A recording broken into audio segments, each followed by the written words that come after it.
Oh my god, I've been at this for 3.5 hours, probably 4 hours. I've been at this 4 hours setting this up, setting up the programs.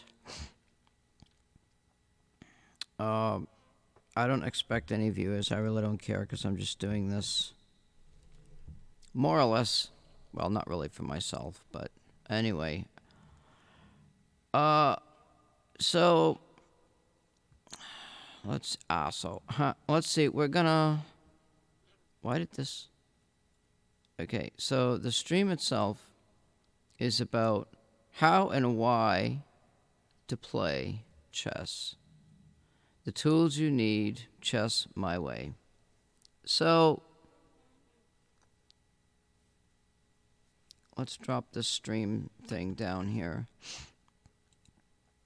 Right now, the tool that I'm using is called Chessmaster 9000. And for anybody, so this is going to be my chess instruction series for beginner to immediate. It's going to be kind of a crash course. Anybody that's listening to my videos is going to be expected to know the basic movements of the pieces.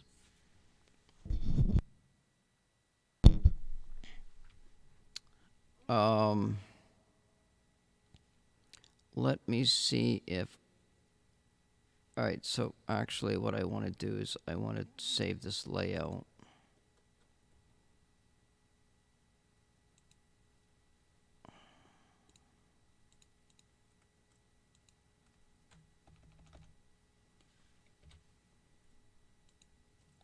I've been having problems with the games and stuff. Setting this all up has been rather of a nightmare, I'll tell you. It's been a nightmare setting this all up. But I got it done. Now see, it didn't save. It did not save it. Why is it not saving it?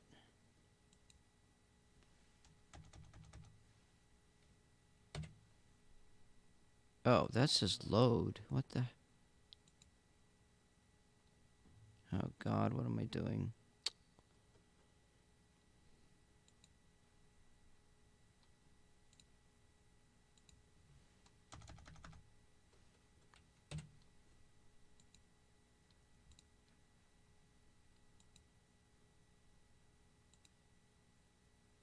I don't know what the hell is going on. It's not saving it now. I just want to use bad words, you know? I really do.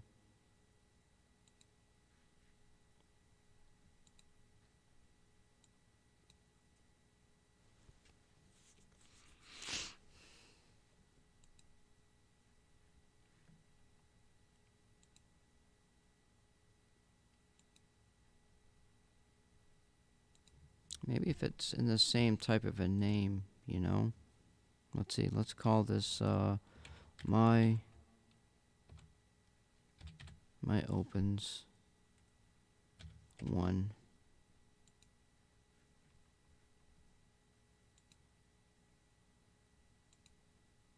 I don't know what the hell is going on. It's not saving it.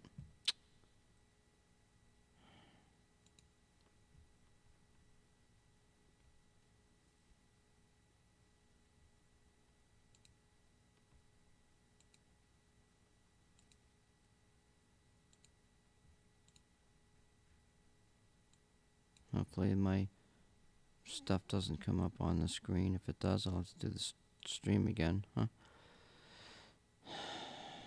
What are we playing here?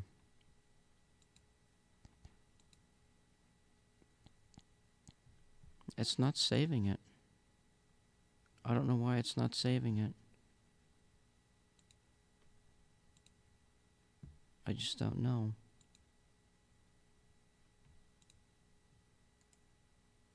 What if I add mentor lines here?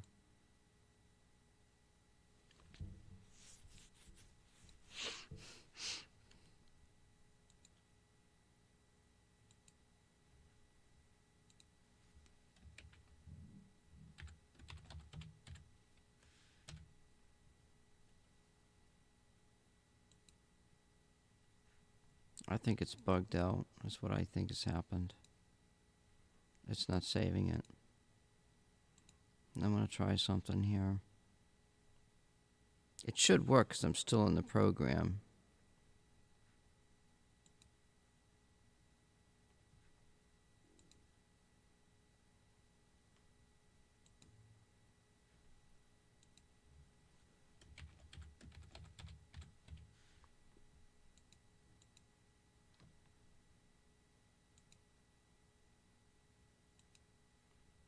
It's not saving it. I don't know what the hell is going on, honestly. I'll try to save it over this one. No, it's actually not working whatsoever. Well, I can't figure it out. We're going to deal with this later. So, chess. Let's talk about it. The fact of the matter is this, okay? If you want to be a grandmaster chess player and you want to get out there and you want to do the best you possibly can and you want to be the best chess player and you want to do all the puzzles, you want to get all the attention, you know,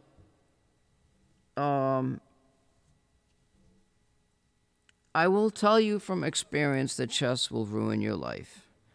It is addicting like Flight Simulator. And what happened to my music?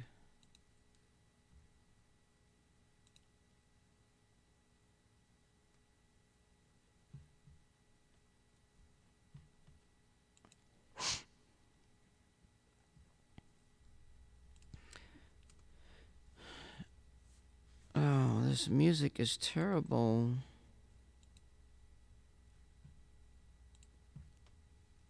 So when I say addicting, I'm not talking about the online chess. I'm talking about over-the-board chess, going to tournaments, going to the chess clubs. You will be playing games that are an hour and a half long. These are just the average games. They're 45 minutes. Well, yeah, 45 minutes per side, okay? So you got 45 minutes of your time in the game to make all of your moves, and your opponent's got 45 minutes to make all of their moves. That's a total of 1 hour and a half sitting there staring at this board. When you're done playing all day long chess for 3 or 4 days in a row, and you go home and you have to drive like 4 or 5 hours at night, because that's usually what it is, the roads turn into they turn into multiple lanes because your eyes are so focused on that chessboard that you've ruined your eyesight. Trust me, you know? It's just, and this song is going to ruin my mind here because I can't. Let's try that. So how to play? There's different times for the game. When you play in tournaments, you want to play at least game in 60.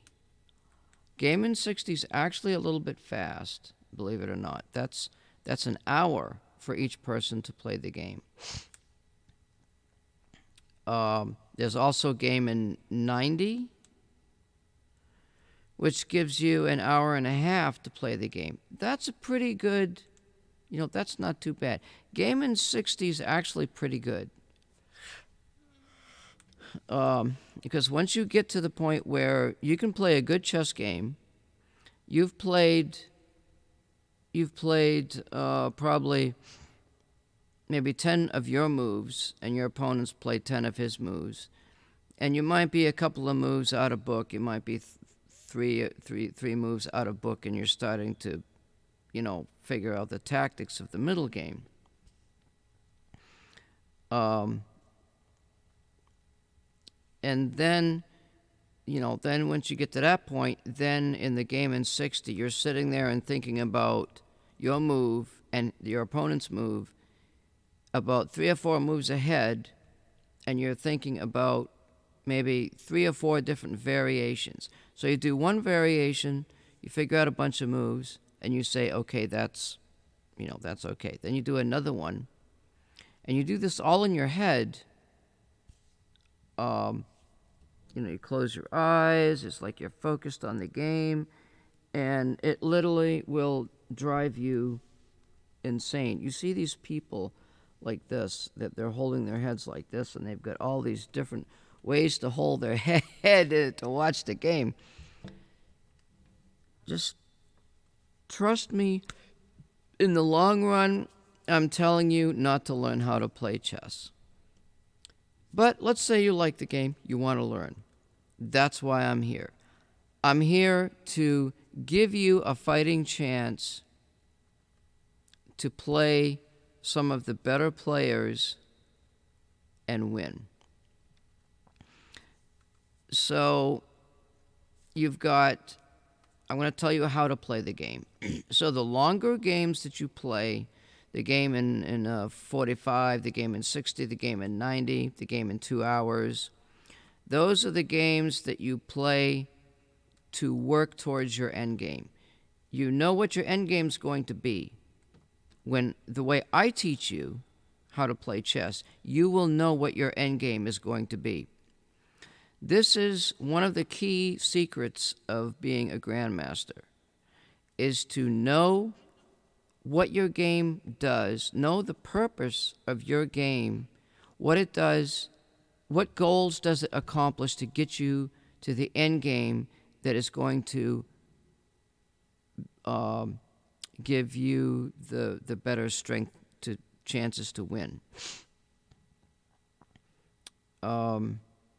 This is why I've played many different openings. In the very beginning of my chess training, I'm going to go over the basic openings, the basic mates, and stuff like that. And there's 2 tools that you absolutely need to have. You need to have this one. This is called Chess Master. It's a good investment. It's like $20, $30. With all the other games that's out there, if you want to learn how to play chess and you want to have fun at it, you need to get this program. It will teach you the openings. It will teach you the basics of strategy and so on and so forth. And I'm going to go over some of that. So now, why do we play chess? We play to exercise our memory. We play to learn patterns, pattern recognition.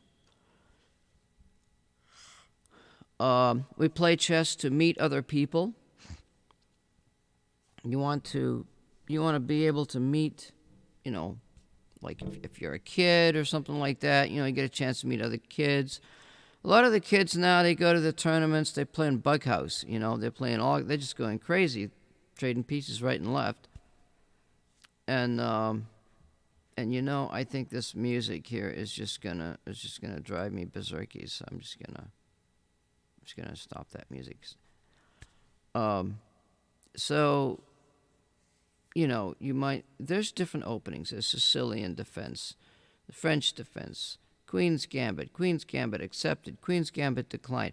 All of these names mean nothing to you because you're a beginner player, let's say, or you've played the game and maybe you still don't know the openings, or you really don't care what the openings are. You just know you want to put your pieces in the center.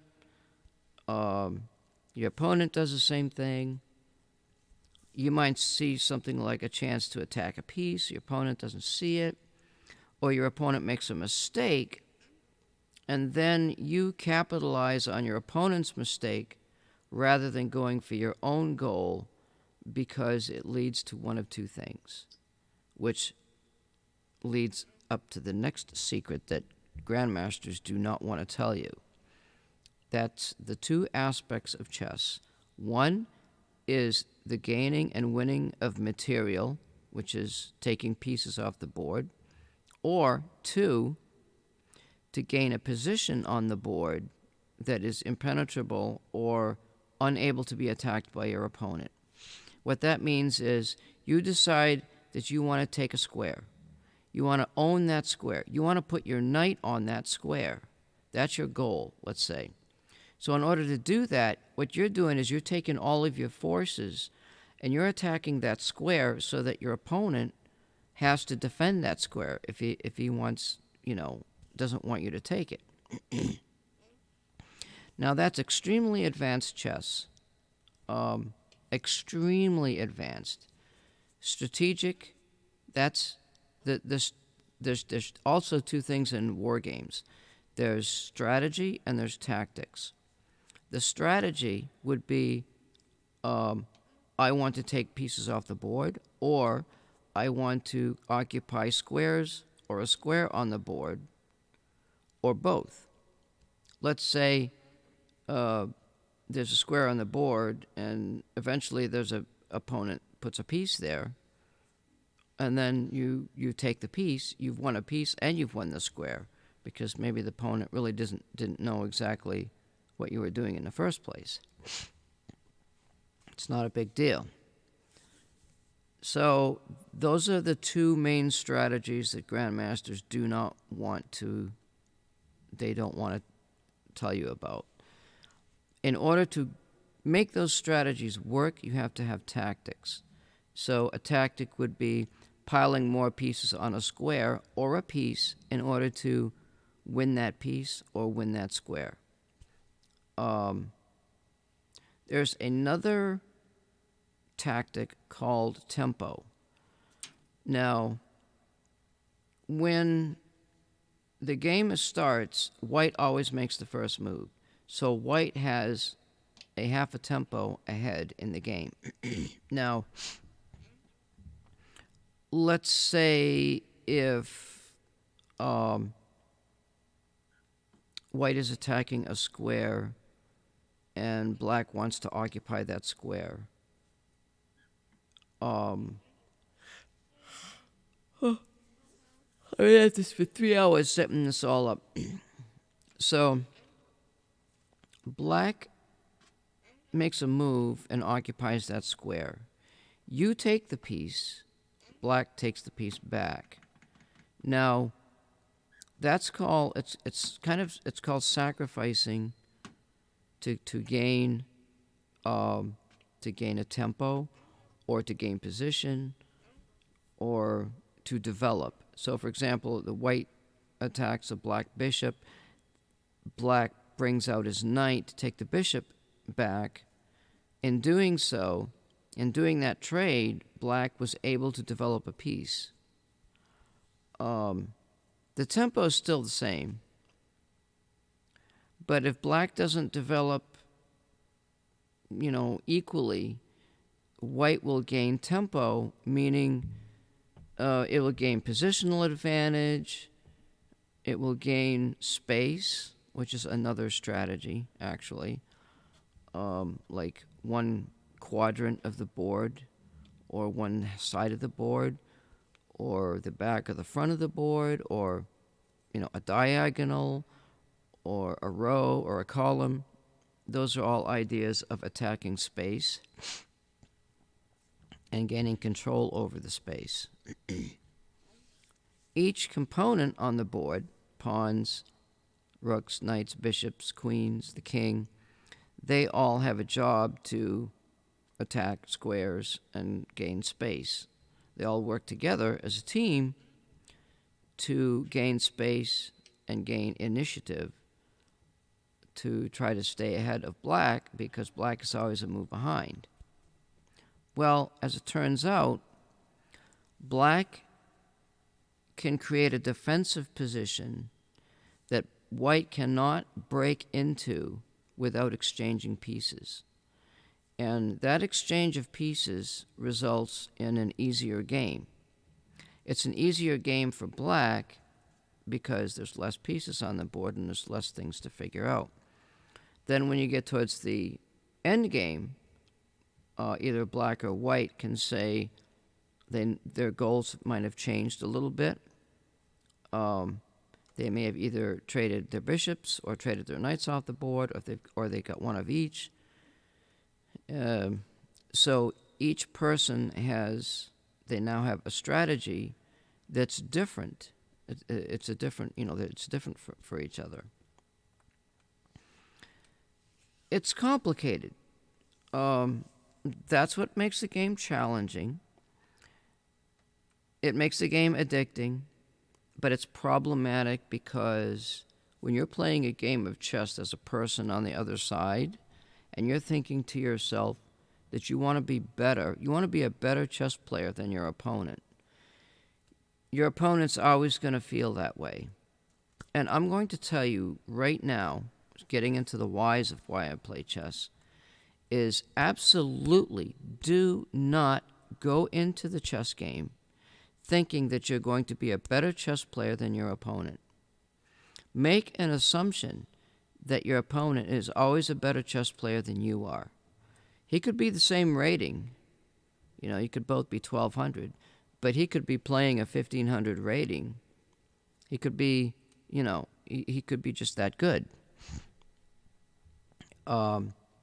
So never, you could make that assumption. But the other side of the coin is this,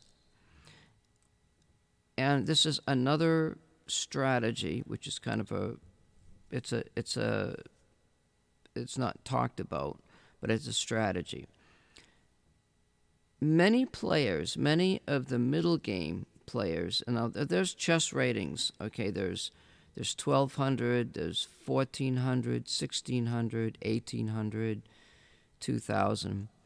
Like under 1,200 is class E, under 1,400 is class D, under 1,600 is class C, 1,800 class B, under 2,000 is class A.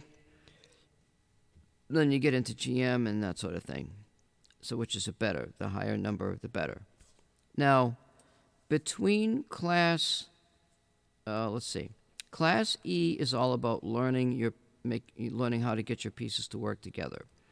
Class D is learning how to get your pieces together, doing a little bit better in tactics, doing a little bit better in strategy. You've got the basics of the beginning, the openings, the middle game, the end game. Class C and Class B, now for me, it seems like they're kind of mingled together. Class B and Class C is all about tactics. It's about your opponent making a mistake and you capitalizing on it, or you understand what you're beginning to understand what your opponent's motivation is. Do they want to go after your material? Do they want to make space? Do they want to move the king up the middle of the board? Do they want to keep bishops? Do they want to keep knights? Do they want to trade their rooks off? You learn all of this stuff in the middle of the game. And what you also do is you learn about your opponent. Because once you get really good at the game, you are always going to end up playing the same opponent again. And that opponent is going to study your games. And he's going to get better because your games are always going to be the same. And this is how I play chess. If you learn a bunch of different openings, you'll be a good chess player up to maybe Class C, Class B.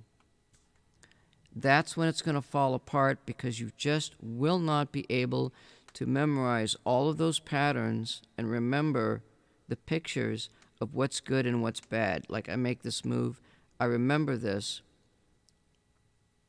because it led to a position that's not good. But if you're playing a different player, you might think to yourself, well, maybe this other player is not going to play that move. Wrong. It doesn't matter if that player is not going to play that move. You already know it's not good. Your opponent could play a player that's not good, and you might think, well, my variation is good, so I'll keep playing that. But somebody found the loophole in your variation, one game, and that's, you have to, that's when you start analyzing your games and figure out, what did I do wrong? That's a whole nother topic, analyzing your games. So I play chess to help my memory. I play chess to make friends. I play chess to get out of the house. Um, there's some hand motor coordination because when you play over the board, so that's okay. That's kind of the hows and whys, and the tools that we use are called Chessmaster and Fritz. Fritz is the other tool. So now I'm going to explain to you why I use these two tools. There are plenty of, you can go to chess.com, Lichess, you can go to all these other places, and they charge you oodles and oodles of money to get lessons from grandmasters and blah, blah, blah, blah, blah, blah, blah. You absolutely do not want to learn how to play chess from a grandmaster. And there just seems to be tons of them. There's these women masters, the international masters. There's these kids that have got ratings that are above 2,000. You're saying to yourself, how is it this 12-year-old's got a rating of 2,200? And you're like 40, 50 years old. You can't beat this kid, How is that possible? It's because they're hyperactive, or they just, they got all this stuff going through their head. It could be because they're a better tactician. Like all they know is tactics. Now, I'll tell you a secret about the younger player. From the kids on up to the younger players, like 20s, 30s, average players, their strategies are that they want to win the game during what's called the middle game. There's 3 portions of the chess game. There's the opening, the middle game, and the end game. And the reason why they want to beat you in the middle game is, number 1, it makes for a quicker game. Number 2, most of these kids, the younger kids, are hyperactive. They can't sit there and think through all these variations. You might meet a player and you might take, let's say you're 10 moves into the game. You've got a game in 60. And you got a half hour left on your clock. So you make a move. Your opponent's got the same amount of time. He sits there for a few minutes. But when he makes the move, watch how he picks up. This is what you can't see when you play online chess. Your opponent will grab a piece, and you have to watch how they pick up the piece, how they put the piece down on the chessboard, how they hit the clock, how they write the notation down. Watch your chess player. Watch your opponent. Don't make eye contact. They don't, usually you don't like that, make eye contact. But you can tell a lot from your opponent's body language, what's going through their mind. And what they'll do is they'll make a move, they'll think about the move, then when they make it, they'll make it really quick. So they'll grab the piece, put it down kind of hard, and hit the clock really quick. And what that does is it psychologically makes you want to play quicker. So you just gotta stop, sit back, and think. Even get up for like 5 seconds and say, make your opponent think, oh, what did this guy do? What did this person do? Like, oh, he made this move. I don't know what to do. Make your opponent think that you think you're in trouble. It's called reverse psychology. Very easy to do. Most chess players don't use reverse psychology. So there's that. And that's kind of fun to watch your opponent, sometimes, like if you're winning and stuff, he'll realize that your opponent will realize that they're going to lose and they're just in a bad way, They get all nervous, especially the kids. They'll get all antsy. They'll start moving around. They'll make a noise with the pieces. And if your opponent makes noise or that's distracting, you can get up, walk up from the board and talk to an adjudicator, which is people that watch the boards, and just tell them that, ask them if your opponent could be a little bit quieter because they're being distracting.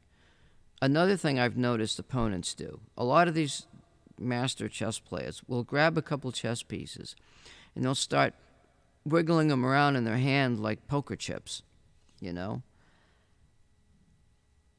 It's another thing too, like you can't let some of that stuff drive you crazy. It's just crazy. That's why I don't play chess anymore, you know. But anyway, the tools.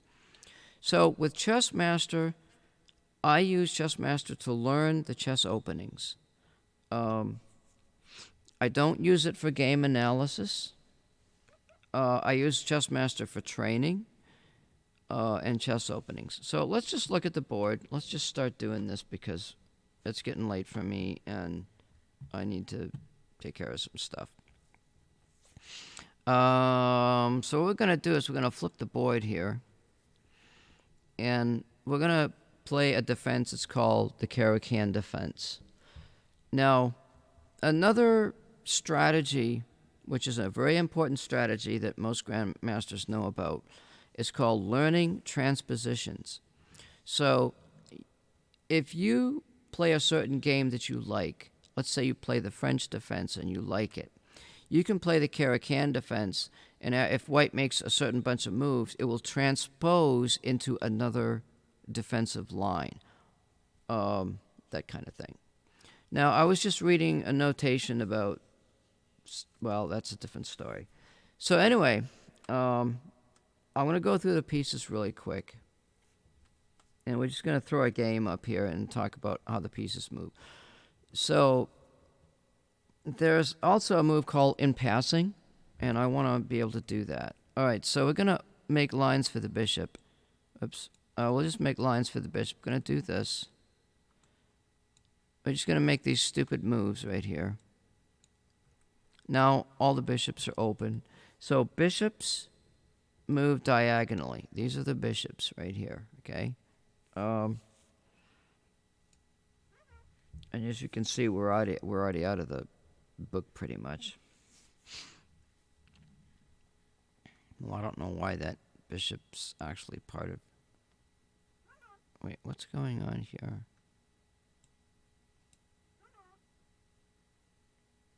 Oh, I see what's happening. So, like, I can make moves on the chessboard, and it will actually make an opening book line. And maybe... Well, I can't actually edit that. But it does change this. Now, if I wanted to...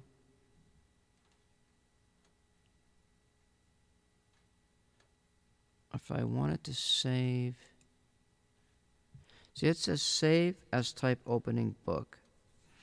So we can actually create an opening book here, which is good because that you can create your own opening book. You have a repertoire with certain types of games, which is a lot more advanced than what we're doing.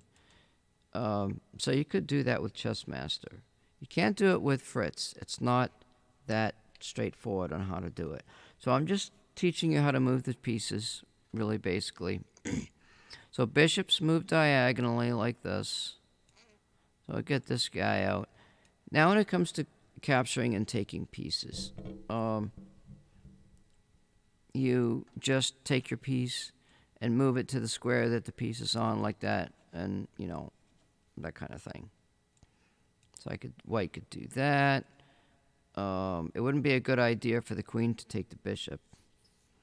But let's say now the knights, okay? So knights move in an L fashion. They go 2 squares up, 1 over, like that. Or they can go 1 square up and 2 over. They could go like this or like this. The knight's the hardest part to figure out how to move, but once you get there... And the other problem that some people have, including me, is that all your pieces, except for the pawns, they attack backwards, you know? So, like, if I were to move, like, here, and then let's say white moves that way. Now I'm attacking this bishop with my knight. But I can also take my knight and move backwards like this. Or, you know, I could go anywhere. So we'll just take this. Now, the queen can move diagonally or up and down and take pieces, etc., etc., etc. The rooks, these rooks, they can move up and down or across the board. That's how they work.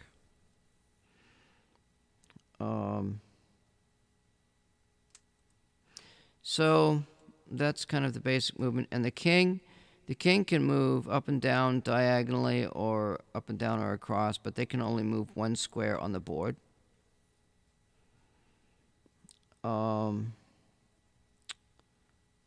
Now, there's another move is called castling. So black will castle on the short side, which is 2 squares in between. When you castle, you never pick up the rook first, because if you do, your opponent will tell you that the castle is invalid if you move the king to the other side. You have to move the king first. You pick up the king, then you castle like that. It shows up automatically. Castle on the queen side, which is a long side castle, is 2 squares. So the king moves 2 squares on either side and castles like that. So I want to show you the other important move with the pawns is called capturing in passing. So I'll do it with this one. Well, I guess I won't. I'll just bring this up here. This one here. And we'll just make a move here. Now, I'll move this pawn here. So what happens is pawns can either move 1 square at a time, like from here to here, or they can move 2 squares at a time, from here or to here. But they can only move 2 squares on the first move. Once they move 1 square, they cannot move 2 squares ever again on that row or column.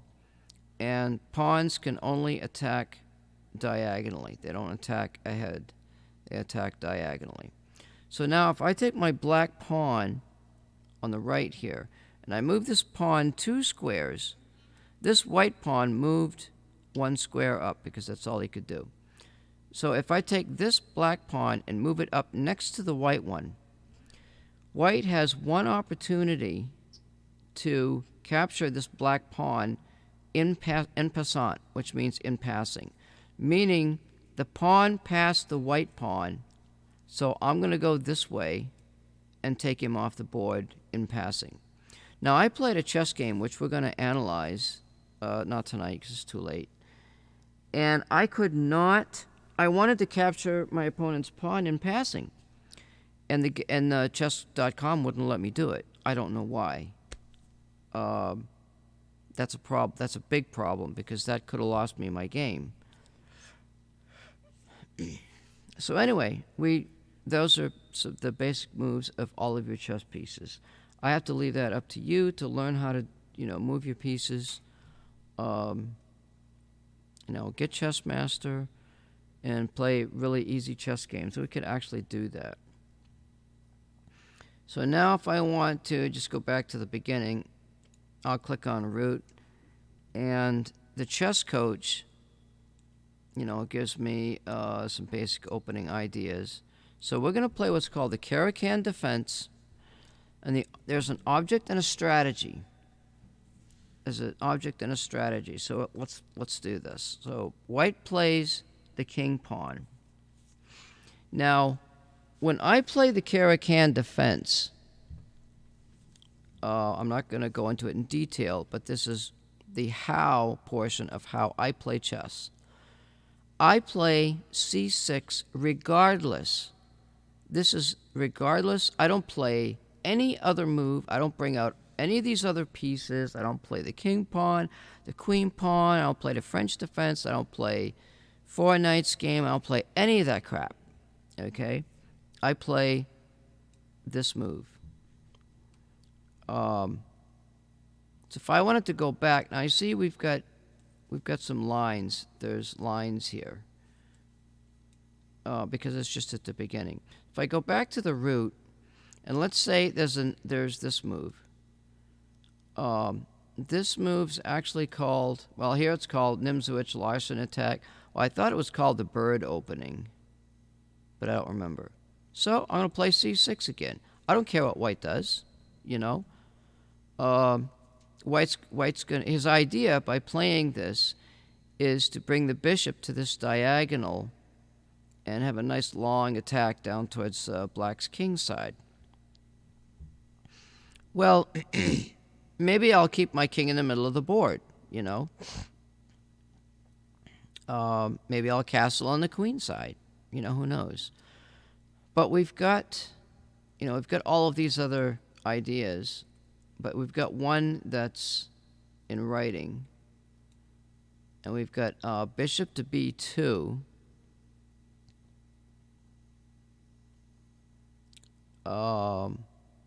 Pins the pawn. Well, it doesn't really pin the pawn. Black could move this pawn up, but now this brings us to a discussion of the value of pieces. Rooks are more valuable than a knight or a bishop. However, if you can sacrifice a rook for a knight and a bishop together, yeah, you know, you got points there. Then we've got English opening, Karakan defense transposed. What exactly does that mean? What is being transposed? If Black plays c4, oh wait, I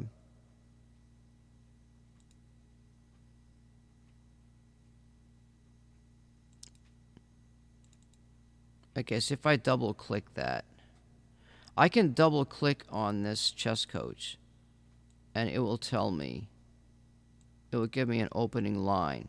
So this is how you learn your openings. There are openings in this game, and this is where Chessmaster, it beats Fritz, it beats all your other crap that's out there on chess.com and everything else. So now what you can do is you can do this and just keep playing this line. Now there's two variations here, see? There's bishop to b2, or there's this move. Now, I've seen a lot of young kids play the bishops on both sides.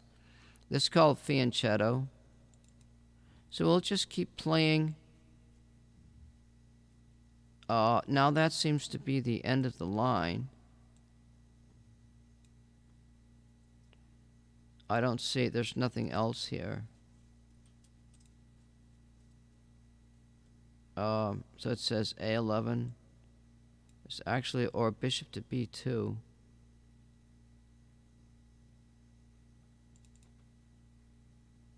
Okay, now you can see I've created a variation here. Now, this variation's got one red dot. Maybe it's doing that because that's not the best, that's not the most used line. The most used line is the one with the 3 dots. And then we've got, these are all just pins.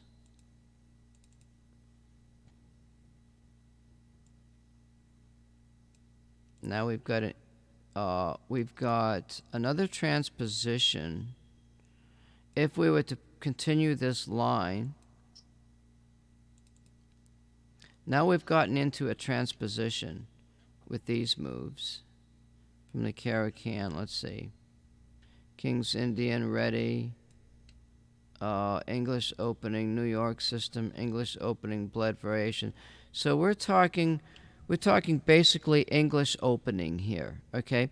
So if your opponent knows the English opening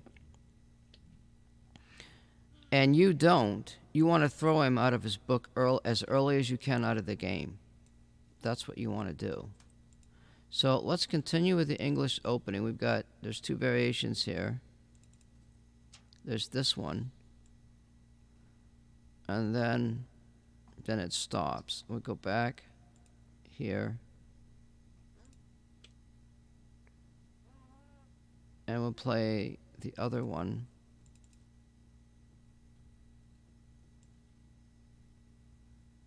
And that's as far as the English opening goes. And as you can see, that's not very many moves. That's only 4 moves. But for Black, For white, white knows this game. White has played many, many games and knows this position like the back of his hand. He knows what moves win, what moves lose for black, what wins for white. And I haven't even looked at the board, you know. So here, according to the picture, black's better off playing this move, it seems. So is there any other openings here? There's nothing here. So white could play knight d4, threatens bishop. Here, he could play this knight. You know, let's see.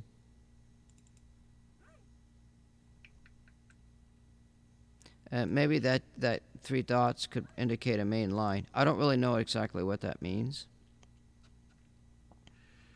So all I'm doing is showing you how to use Chessmaster to look at the openings. We're not studying the game itself.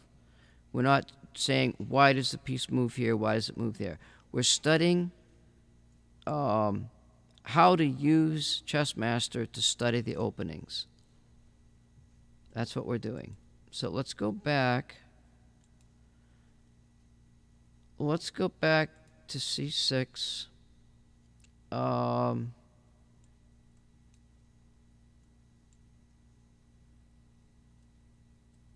Actually, let's go back.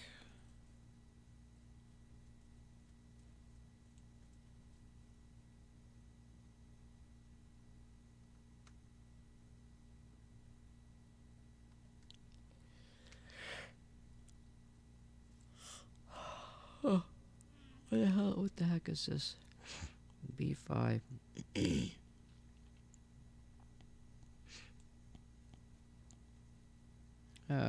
Was C6?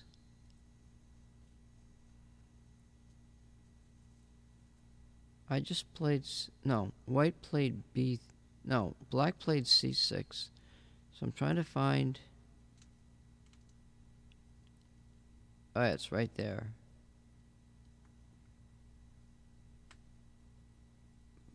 But where's B? I gotta find B3. That was white's opening move.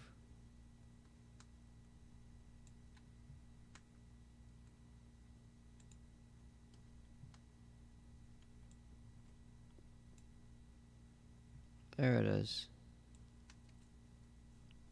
Well, now you can see. Now you can see my variation down here. So white's is still in the English. So it says English Karakan Defense transpose. Well,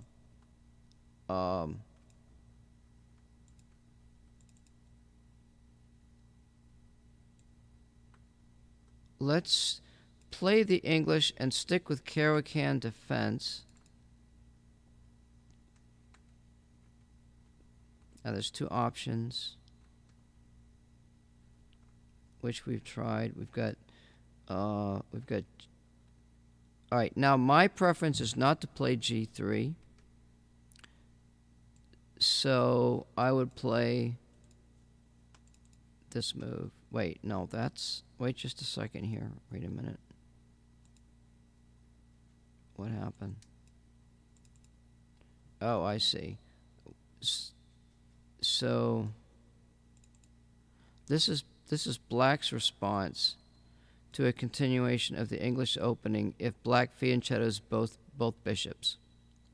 So now I know what this pattern looks like.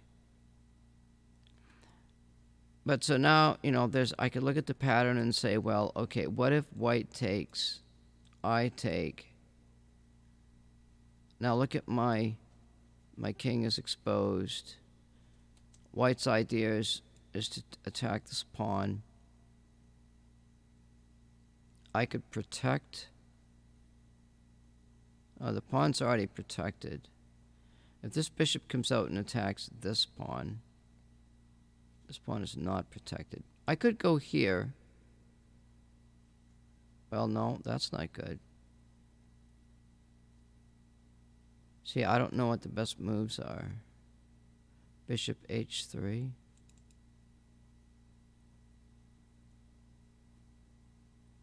Why would I want to go there? That makes no sense at all.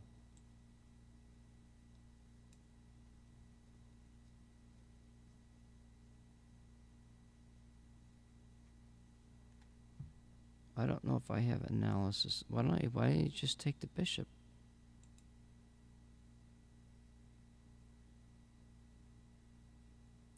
I don't think analysis is available in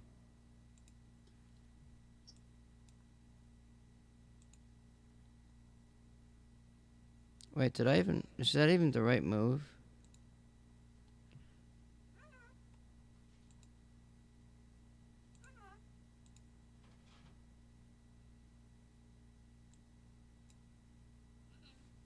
See, this is another thing that some of these games, yeah, I just gave him my bishop for nothing. That was stupid. You know, I just gave him a bishop for nothing. It's just, here, take my bishop. So what we're doing is we're looking for the book moves. Looking for the book moves. So we just go backwards. Backwards. G3. And E5. That's, you know.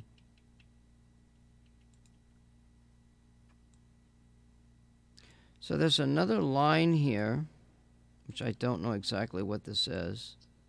It's the King's Indian. So what if white plays that move? Now there's another English opening line. See, these are your transpositions.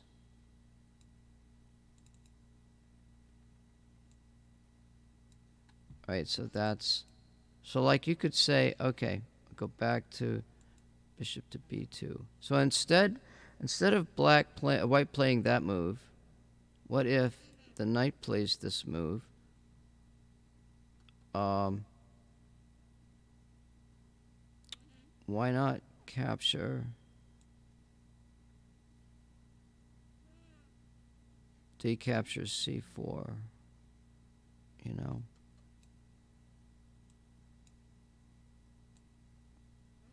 Now you see there's no information here regarding book lines and stuff. So it just means that it's problematic. So that's English opening. So you don't want a Bogula boot of whatever variation, you know, and that. Let's talk about that move a little bit. No, let's not talk about it because we're not going to do that move. And I don't want to talk about it. All right, so the other option is King's Indian ready. So now we've got a King's Indian ready opening with two options. So white could play G3 or bishop to B2. Let's do this one.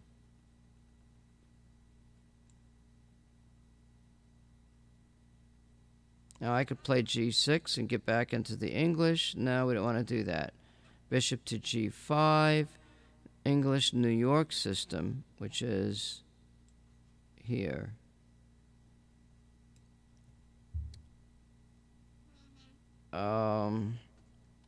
There's an option. I can see an option trading that bishop off for that knight. I can see an option there. Maybe. I'd have to study the line, see. But there's only one King's Indian here. Ready. Ready is an opening. Oh, wait just a minute. What happened here?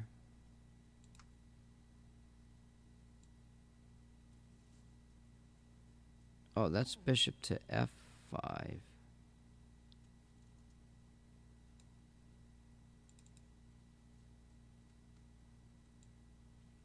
And there's really no continuing lines.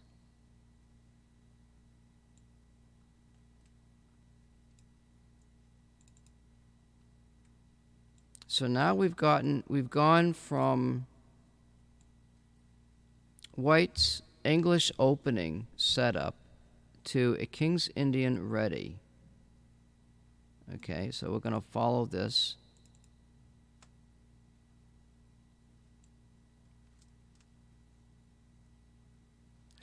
So now I can say, so now I can look at this position and I can ask myself a question. I can copy this, go to Fritz, and let Fritz do an analysis and see what Fritz says. So that's what you would do. We're not going to do it tonight because it's too late. So we've learned an example open if white plays b3 from Chessmaster. Not from my way of playing, because I probably wouldn't play my d-pawn so early in the game. I don't know. I don't know what the story is to this. We've got knight d4 blocks, partially pins, bishop captures f6. Yeah, if the dark bishop trades,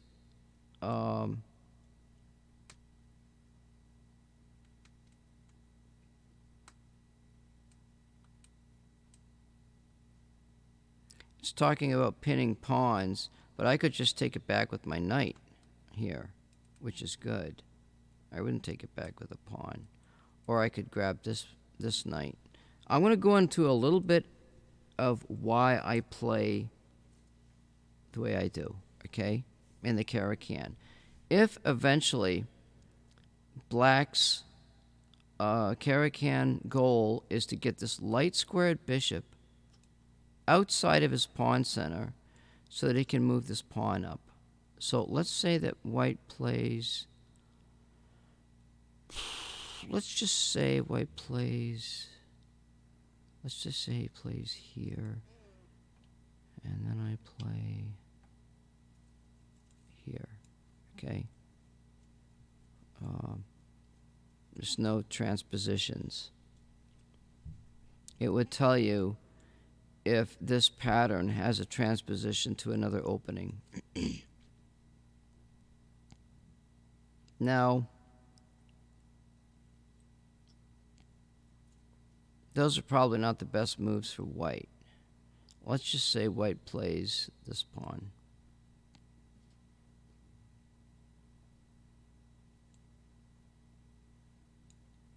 So my idea is, all right, so Black's pawns are all on light-colored squares. That means Black's light bishop is a bad bishop. So Black wants to trade the bad bishop for White's good bishop. Not necessarily it'll be harder to trade Black's knight for the light bishop on the white side. It'll be more difficult. Not impossible, but more difficult. The game is definitely going to open up a file. White doesn't really want to play...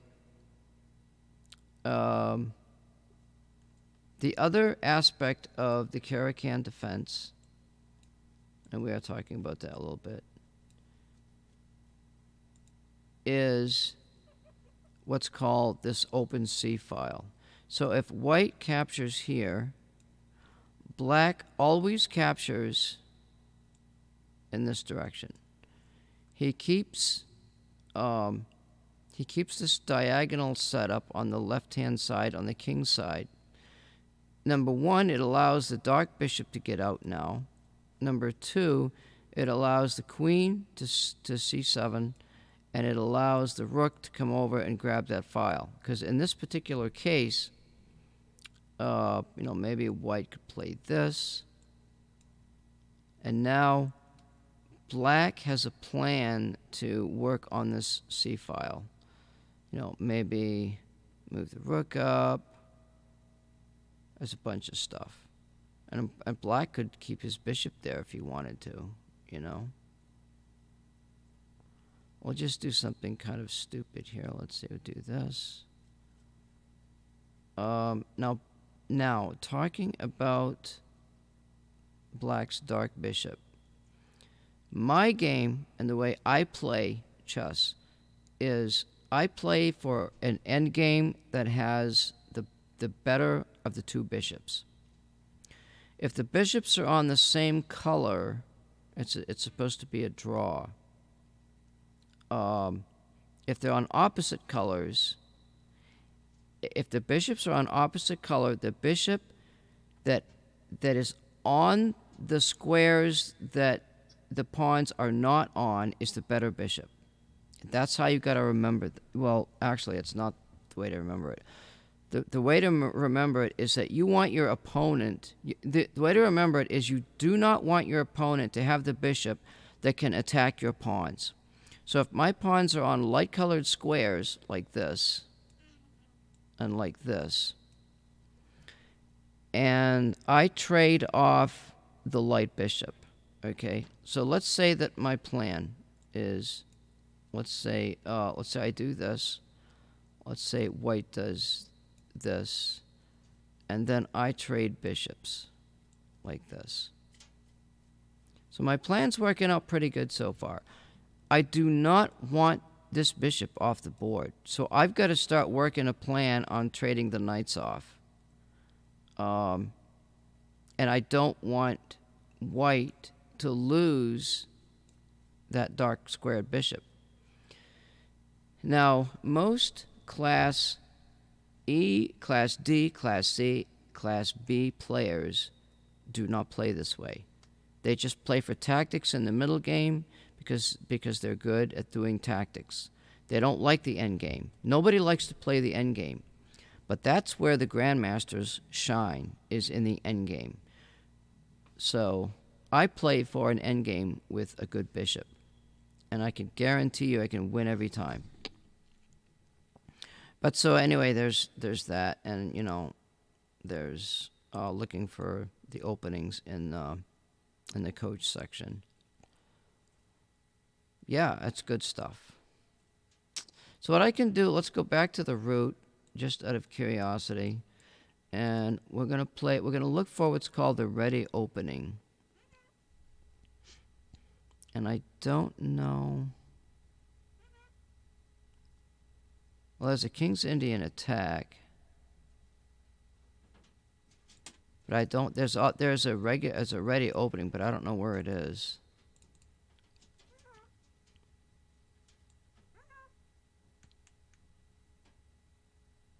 Let's play C6 because that's what I always do.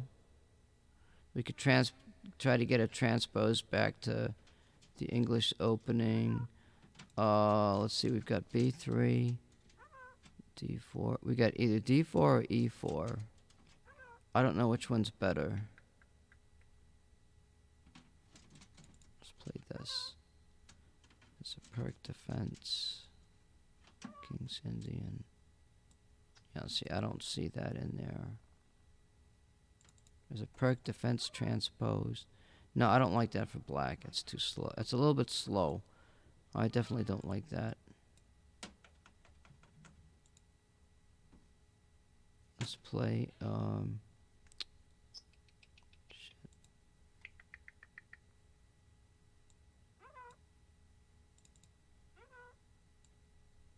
So I don't see the ready yet.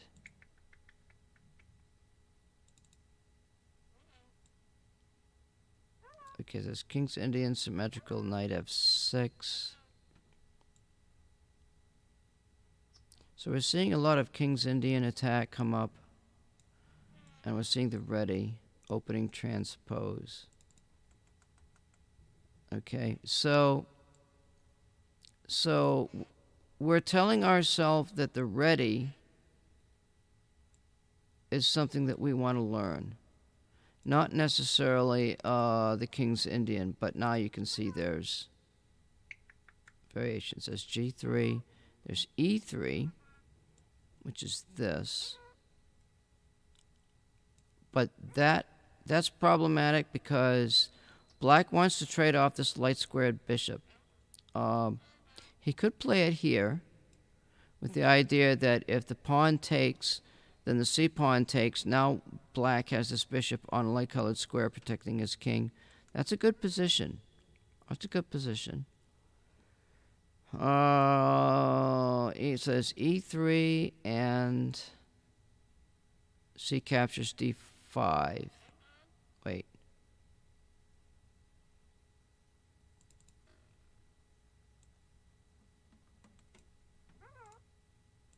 Okay, so this is the variation. If white captures immediately, now what we do is we get into this game. We get into what's called the Slav Defense. So now actually white has played into the Slav Defense. We've got knight to C6, knight F6. So now we're getting into another transposition. This is the transposition that we're talking about. But we're not going to... Now, in this situation, so what we do is we learn the Slav Defense and that kind of thing. You know what I mean here? Vern! Yo! So that's that. So we've transposed the ready into a Slav. But what if C captures D5, B3, D4 is a Slav immediately. Yeah, there's this. Main line transposed. Queen's Gambit, Slav Defense, main line. Black can play knight F6. Black can play E6. D captures C4. And what that does is it allows white to play the king pawn up and get a good stronghold in the center. It's better, like, if black takes and white takes back with the bishop, it's just better for white. So you want to hold a position. You want to hold the position, and you don't want... I could play E6. That's a main line. So now we've got white can play E3. Knight C3. E3 or knight C3. So white could play this knight out. I don't know why.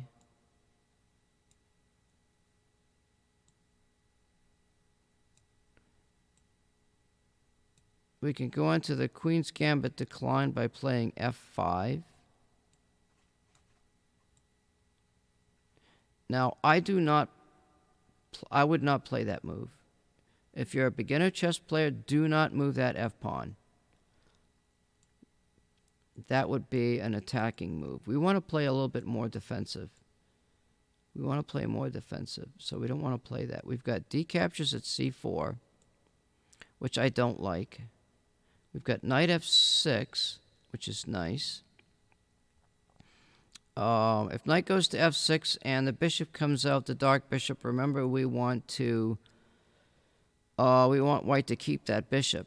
So if white trades off that bishop for the knight,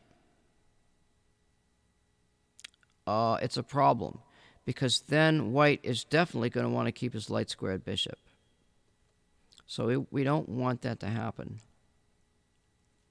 So I don't really want to play knight F6. And I don't want to get into F5. And I don't want to capture the pawn. So what else is left? Here's where I'd go to Fritz. Kind of thing. I could play the bishop up here.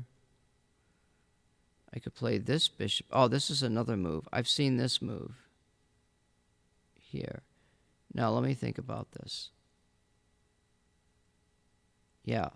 Okay, so this is a move that I don't want to play. I don't want to bring my dark bishop up here and then have this bishop come up and try to trade bishops. I don't want to do that. I want to keep my dark squared bishop. So, maybe But black has a problem with this line because he can't put the bishop here. This knight's got to come out. You know, white could potentially advance that pawn, blocking the c-file. And then black has to play this pawn to attack, you know, the head of the pawn structure.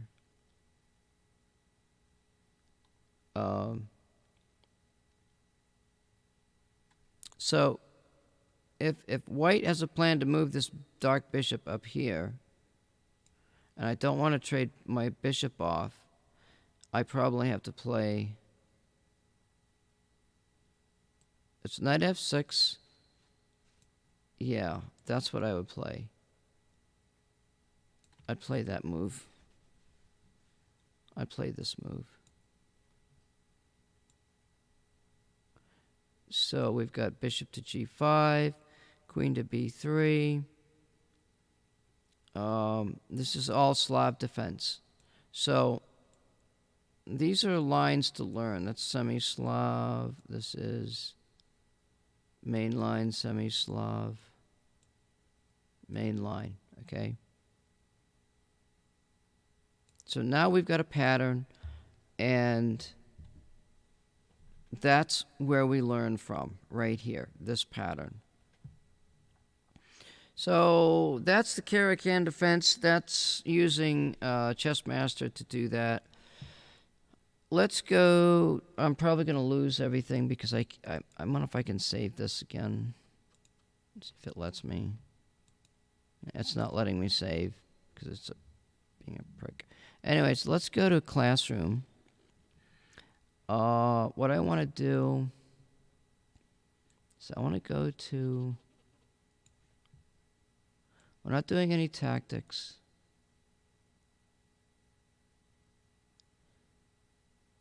Pins, openings, and passant. We could do that one.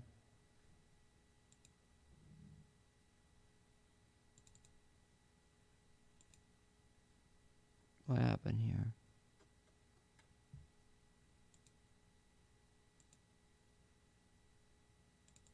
Yeah, maybe it's not working.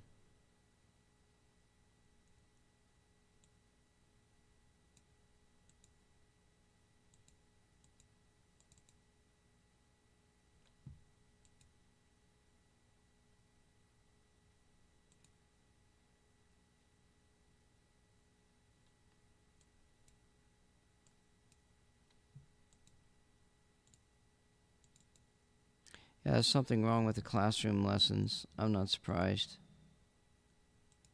Let's see what this is.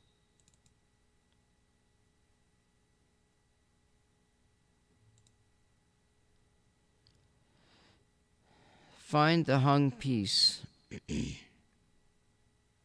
What? White queen to move?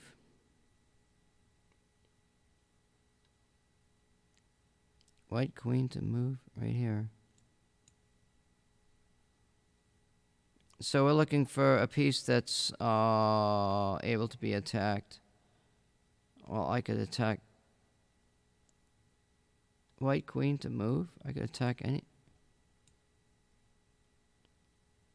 This is what I don't like about these lessons. He can take the bishop. Oh, no, he can't because the rook's attacking a queen. That's right. Yep. Right here. So that's what we're doing here. We're looking for pieces that, you know, okay.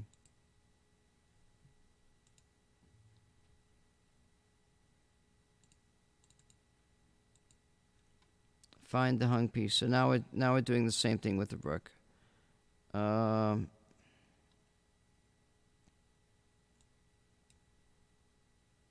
know, these are lessons on how to not get attacked. So like if I take that bishop, this other bishop can attack me. If I take that knight, that bishop can attack. If I take this bishop, it's not protected. So I got that one.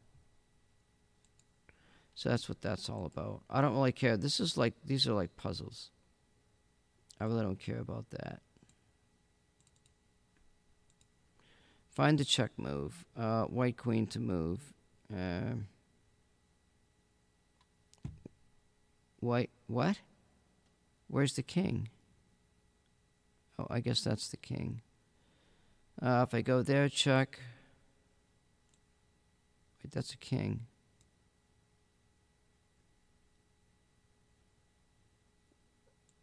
Well, I can't go there because the rook will take it.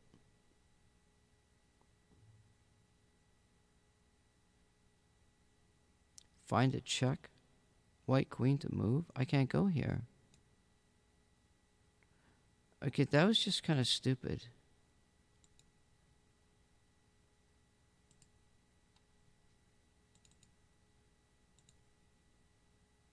It's starting over. Yeah, I don't know what it's doing. That's weird. I can't flip the board. Yeah, I don't know. I don't like these lessons. Mate with king and queen. Mate with king and rook.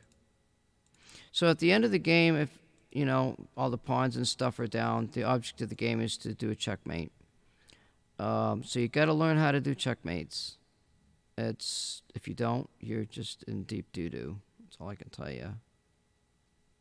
So we'll do it this way. All right, we'll do that.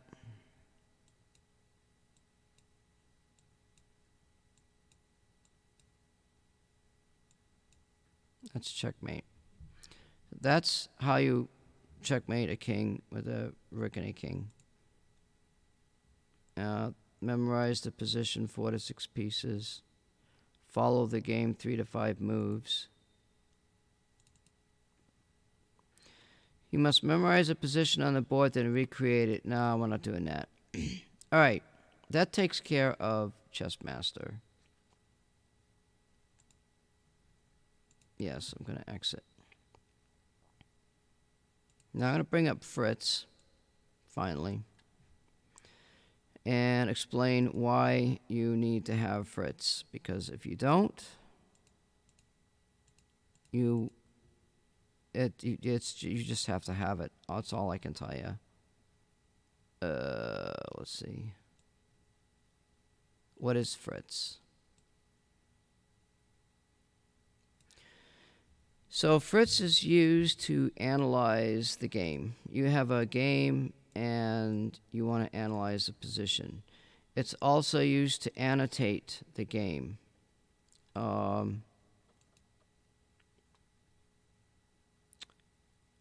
Let me see if I can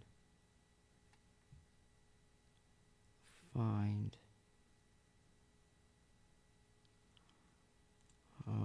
You wait just a minute now. Let me think.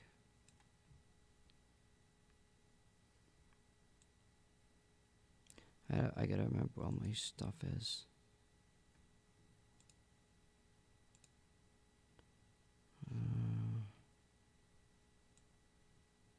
There's end games.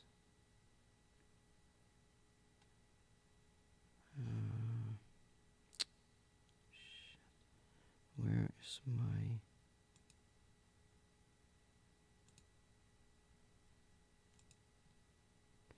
Those are CMG files. Shit.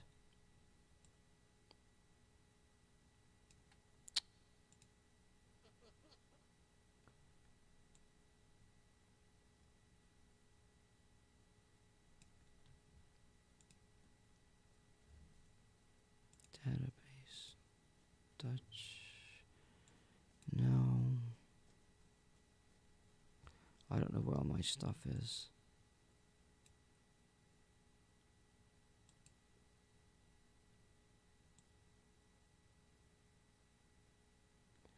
Let's load this one. Let's see. File. I can't remember how to open. How to open a game.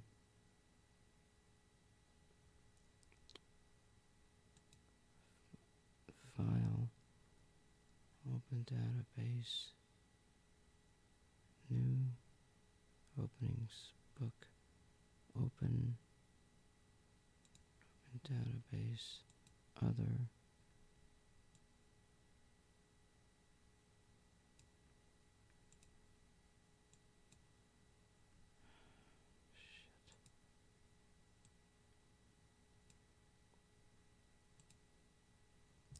shit. Wait.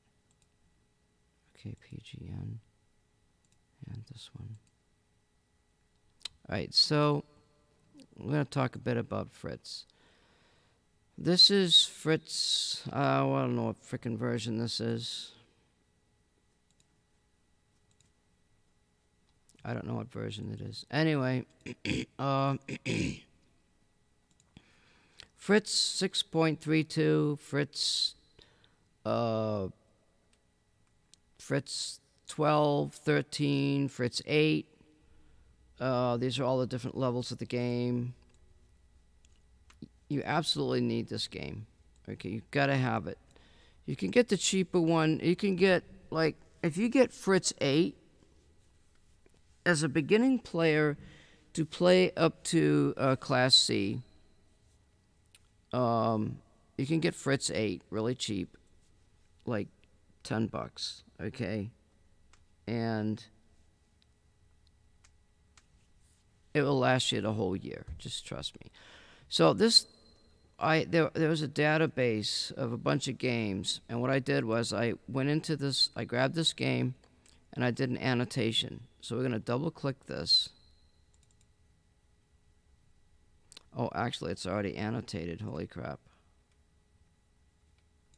So this is an annotated game. And this is what you can do. This is what makes Fritz shine like better than anything. Many consider the late Tal to be one of the 5 greatest players of all time. Watch his magic at work. Okay, so we can go down here at the bottom where this arrow is, and we can start the game. We can also do an analysis down here at the bottom, and it will tell you the equals is even, plus over or minus, or plus over equals is white's favor. If plus or minus is under equal, it's black's favor. So in this, Tal is white. So Tal's playing white in this game. Let's see what happens here. This is a basic Karakan. Why did I play C6 before? No, I play C6. C5 is a Karakan Defense. Yeah, see, I haven't played chess. I'm starting to train chess again, and honestly,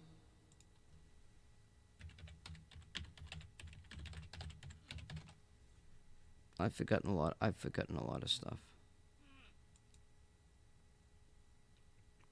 Yeah, see, the Karakan Defense is C6. It's not C5, okay? So whoever did this annotation right here,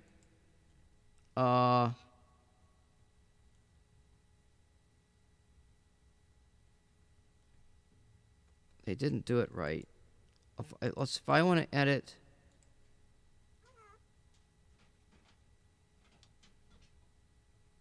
text after move. No, this is the Sicilian.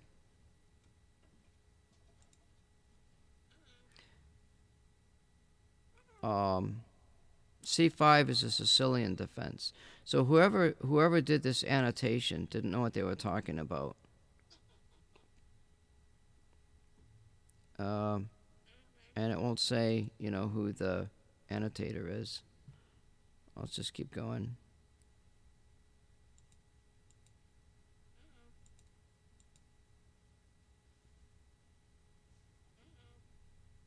So we're playing through a game.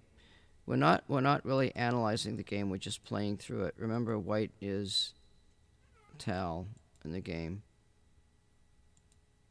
And also remember, this is not Karakan Defense. This is just something else. Black's got a pretty good defense going. And here, white has an active position. Better is bishop to b7. So somebody was watching the game. They're saying it was better to play that because it draws a line to white's queen over here. Definitely would have been a better move. Who knows, right? I was supposed to have. So Fritz says the game's equal right now. So we'll zip through here. If knight to b8, then A captures B followed by white c4 is good for white. Well, we don't really care about that. Better is bishop captures at a3. Or B captures at a3. Let's back up one move and look at the analysis. The analysis saying white is slightly better. I turn that off so it doesn't heat up my computer. I keep going. The bishops are directed right at the king. Wow, that's like way down there. Oh, that's a lot of stuff in here. So you can go in here, you can annotate your game. You can go back, look at your game. You can have Fritz analyze the game. You know, you can see, like, if you didn't make a mistake, you know. I keep going. Now, bishop captures. The king hunt starts. Well, I don't know what's going on, yeah. Now here there's an annotation that says, if h6, yeah, why play h6? It doesn't make any sense. White has won a pawn and black's king remains open.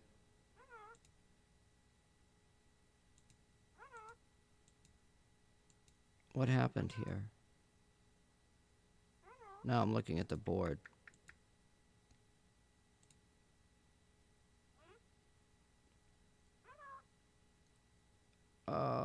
Rook, knight, bishop.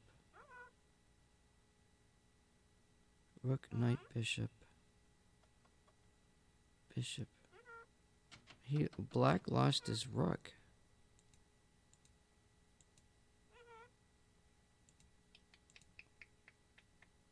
Oh.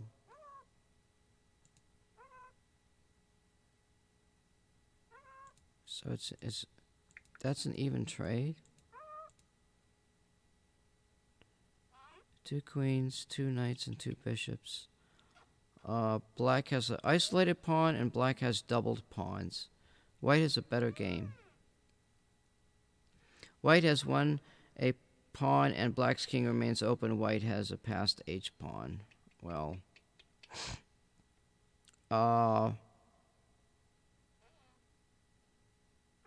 yeah, meaning there's nothing in front of white's pawn here.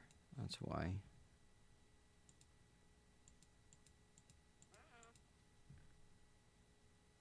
That's a long ass game. See this? This is the real chess right here. You know?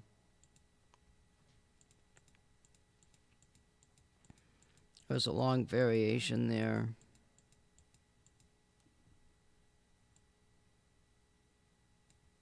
White is easily winning the endgame. I didn't see what happened. So probably black would not want to exchange queens, I wouldn't think. Wow, black's king is like way out in the middle of the board.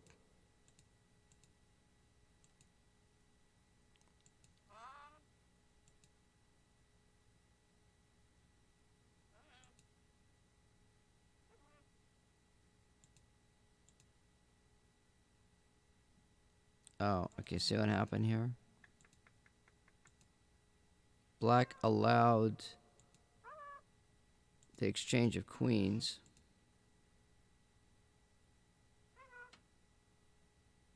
Now white's got 2 passed pawns. White is easily winning in the endgame. White is better. So, you know, we go through all that. Now we can just watch the game. Black really can't do anything. Now let's go back to the beginning, and we're going to use another feature, the openings book. The book that I'm using, so if I hit opening, I can load an openings book here. Wait, I can change options here, but you wouldn't really want to mess with that. I just leave it at normal. I think it's at normal.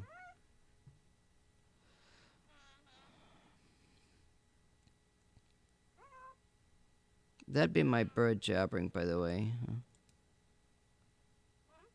You can learn from database. You can load up a database and create an openings book.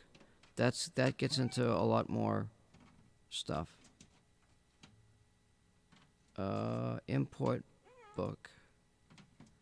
You can't see it, but there's all kinds of openings books in my folders.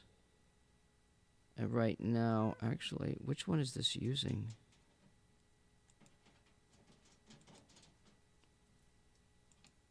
Chess base, books. Let's go to Fritz 17.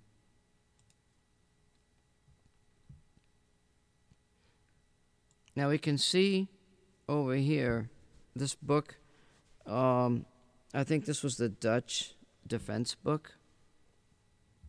Oh, this is going to take too long to load. What am I loading? Fritz 17.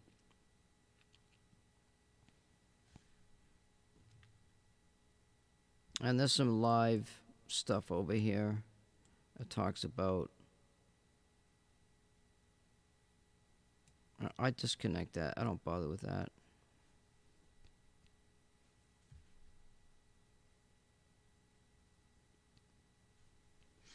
So you can use, and there's a live book. I don't bother with that.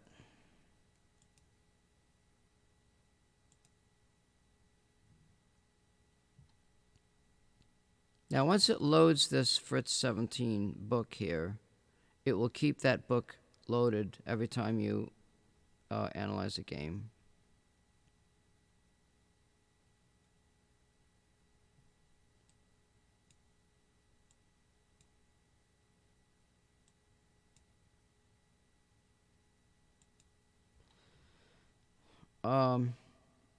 So once you learn, so let's say that you learn your opening. You say, okay, I'm going to learn the Slav Defense.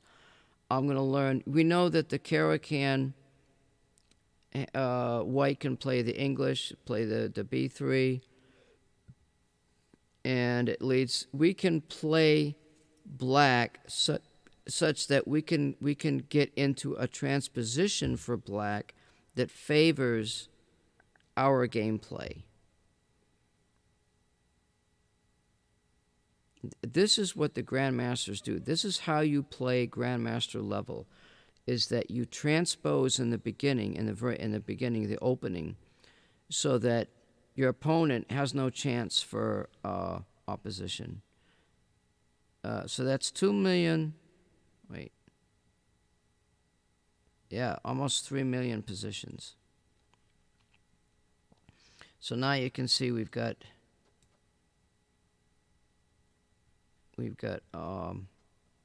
these are opening moves here. And we've got the game. The game is loaded. So we're going to watch the opening book this time and see what happens.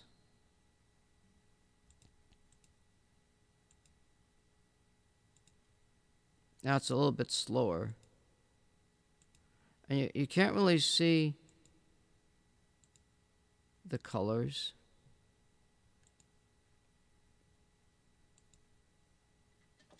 So I created a variation here, so we want to do that one. I think that was his game.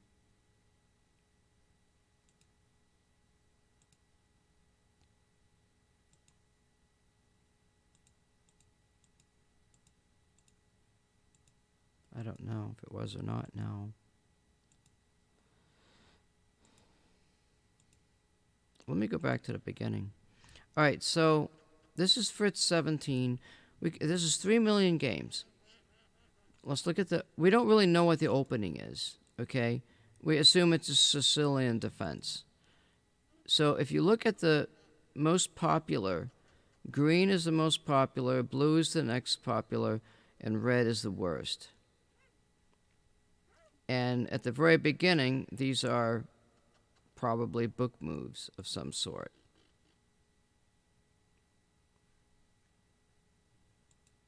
And you can see white wins is 35%, black draws is 40%, black wins is only 24% here. Out of millions of games. 24% win out of millions of games. So black went wrong already.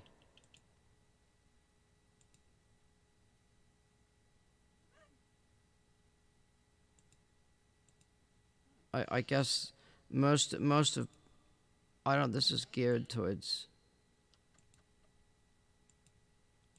like white to win or something.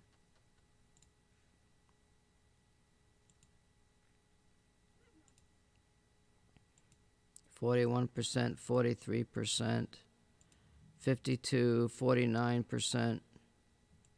See the green line? Oh, wait a minute. Whoa. We had a line here that black missed.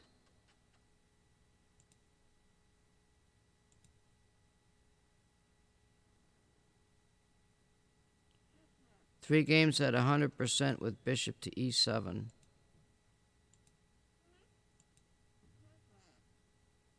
And that's probably Tal's game right there that it's playing. The game that we just went over.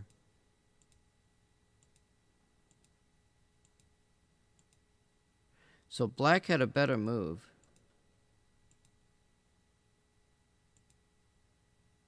Wait. White played the bishop out and not just, black played bishop. No.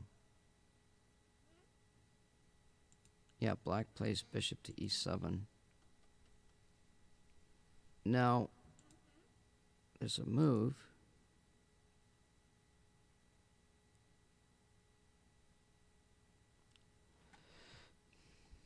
Percentage. 42%, 80%. If white had played g4,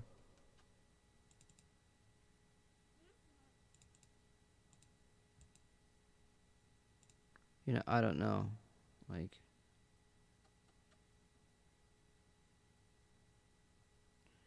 You always play the higher percentage. Well, here's g6.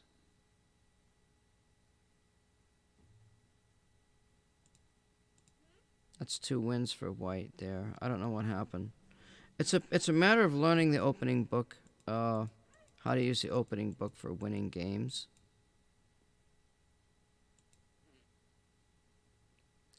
So let's say e4 and then we play c6. Most of the games are d4. So now we're going to try to find some wins for black.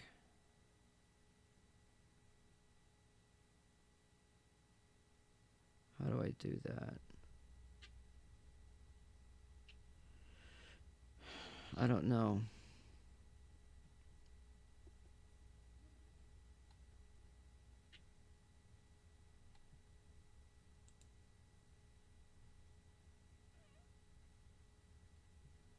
Minus 34. What's this?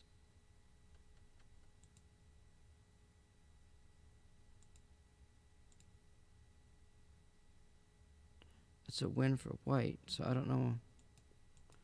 I still haven't figured out how to use this.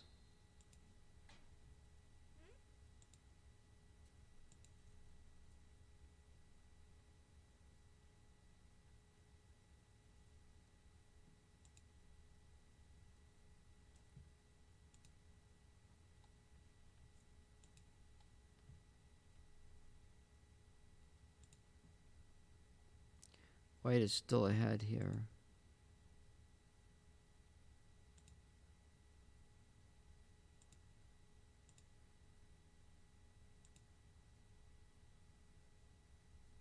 So black's getting a little bit of an edge. Now, I don't know what this 62% is. Okay, that's a better move for white. That's a way better move for white. So it looks like it does the move in behind. So we want the lowest number.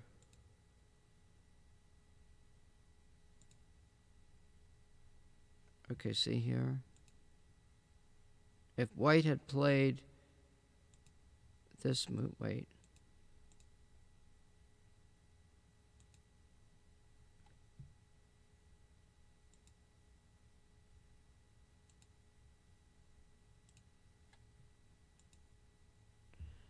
So that was a good move for black right there. That actually leads to a win.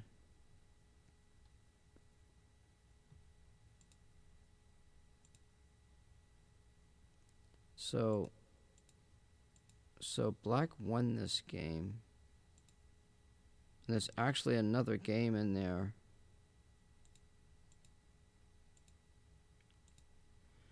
And the other thing about the open book is that they won't necessarily go all the way through the game.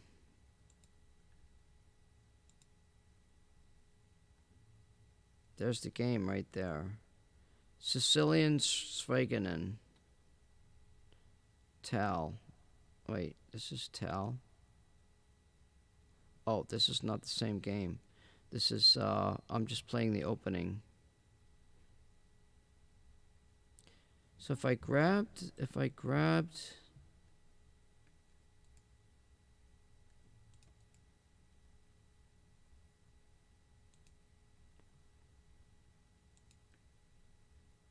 let's see, analysis. Yeah, I might not be able to.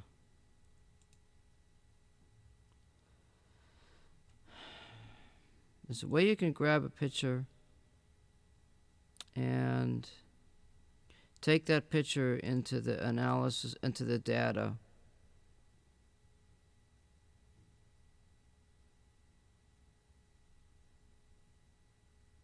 And look it up in the database. So there's a game here in that database that has this picture. What about, let's see.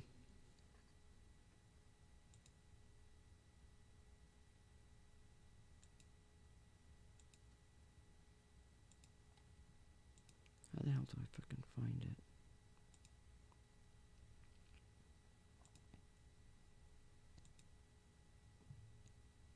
Layout. Shit. Where's the database?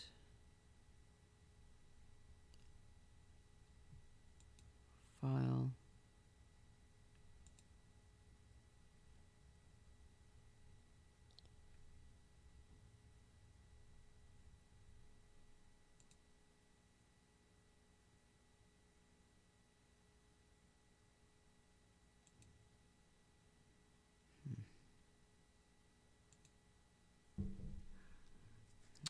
This directory is so freaked up.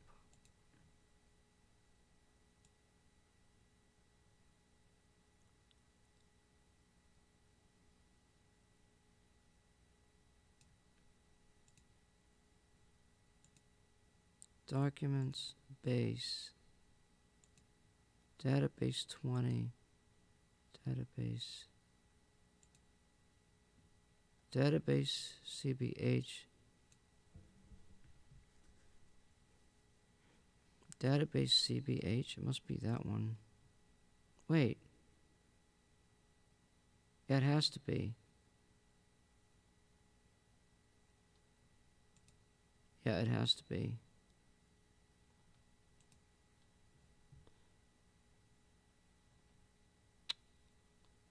Oh my God.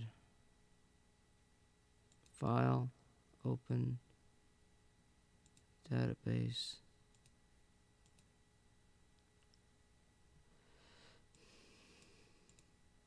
So now I have this game.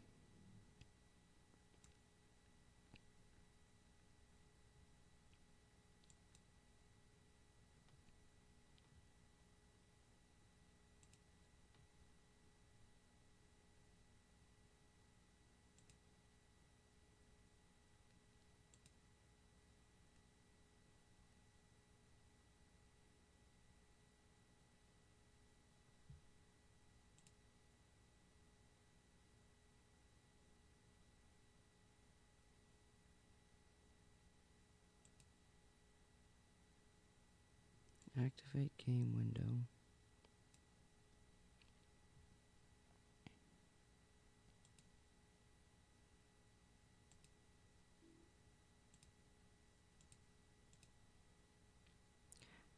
I need to copy this position.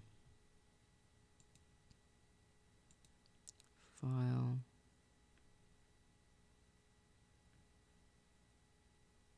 Save position as picture.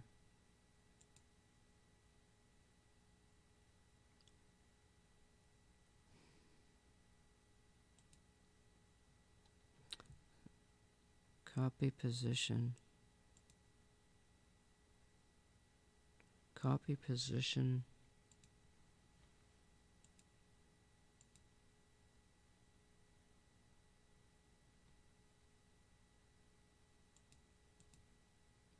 Database.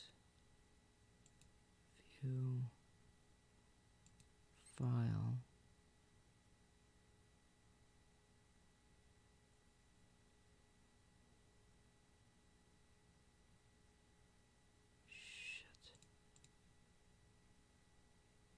Wait, file?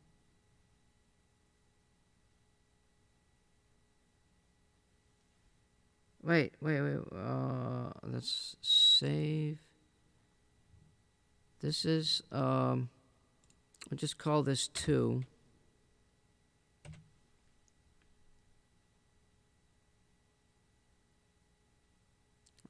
This is not, no. This is what I want to do. Damn it. Paste game.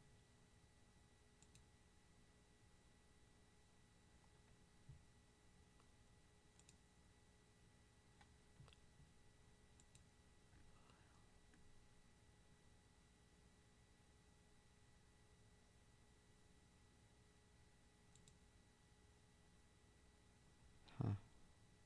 I don't know. This is openings, players, games.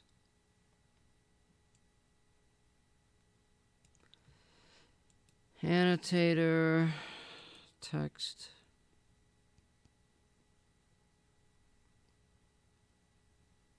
I don't know. Backup database, rating.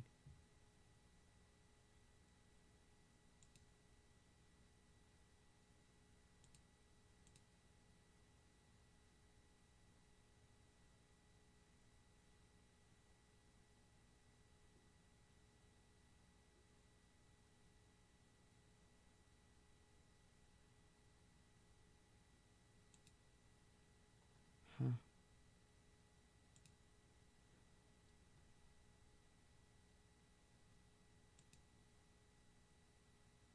Yeah, I don't know.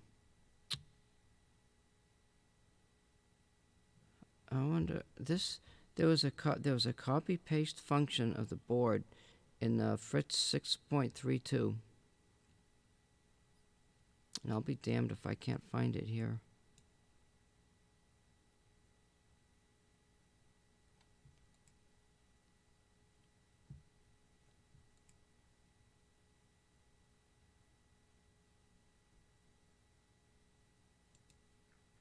Evaluation profile.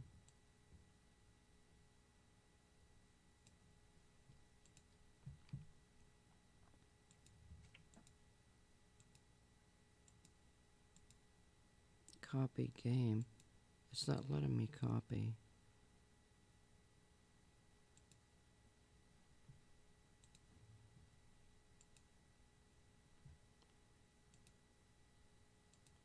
Paste.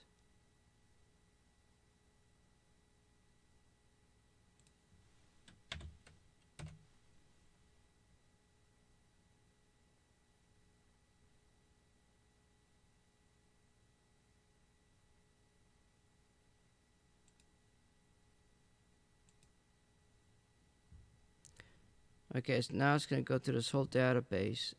What it's going to do is going to put that game at the end.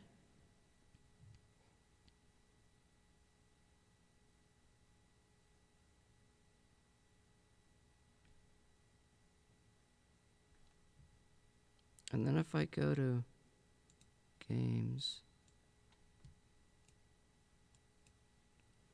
there's the game at the end.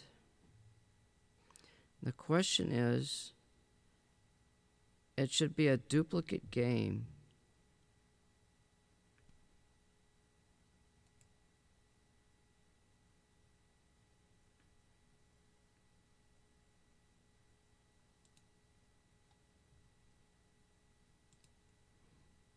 How the fuck do I find it though?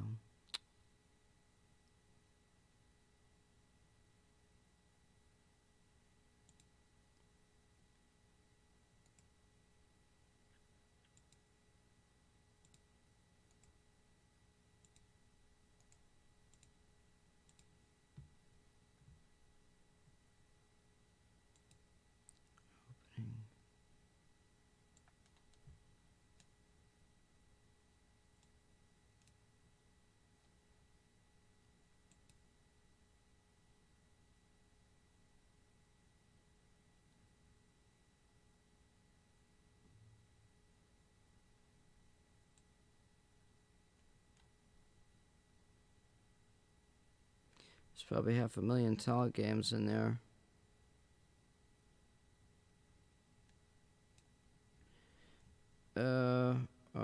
That's not gonna do it either.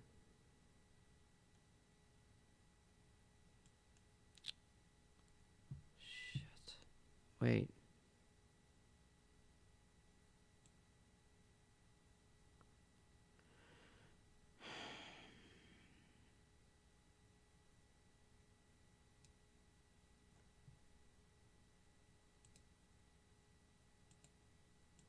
I don't know, honestly. I just don't know. I probably have to give up trying to look for it. Anyway.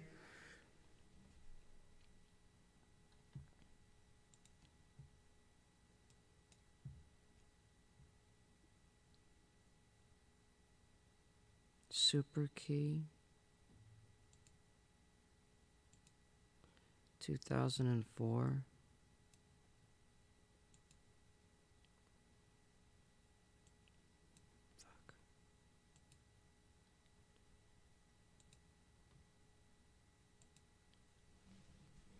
No, there should be. Wait, the openings book. There should be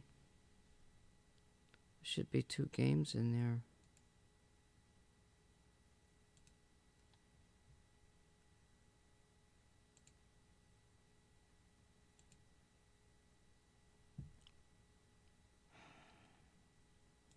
I don't know.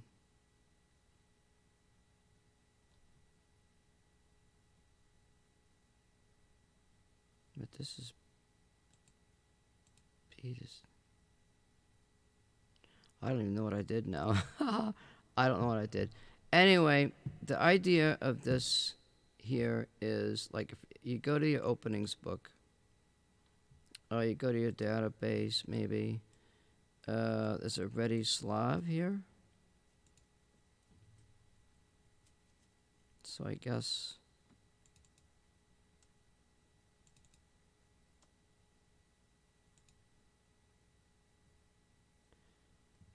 what you do is you get your books. Like if I want to study this, because I can't see the lines here. There's B4, there's D3.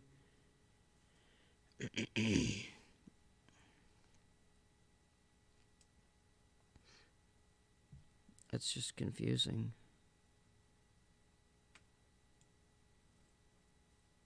Really confusing. That's why you gotta have books. You gotta have books.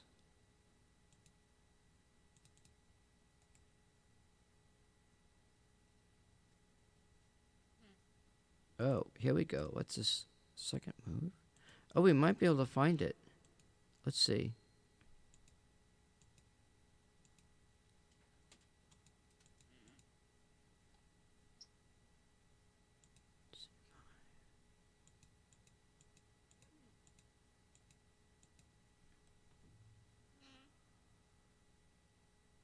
Is it knight F6?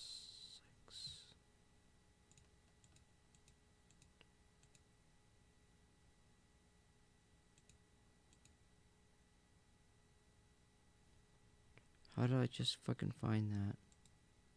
Oh. Wait, I went too far. Holy crap.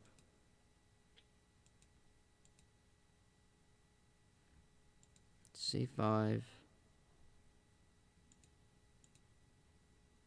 Knight F3. I'm not going to be able to find that. How the hell am I going to find that in this mess? You know?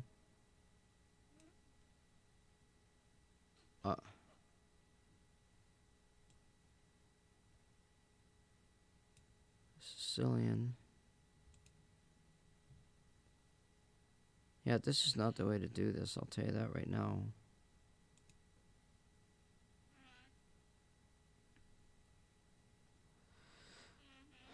Knight F3.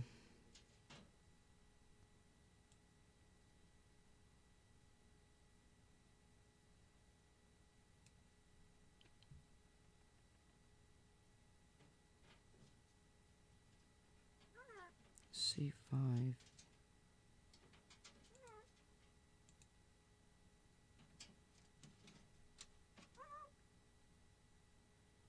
Jesus.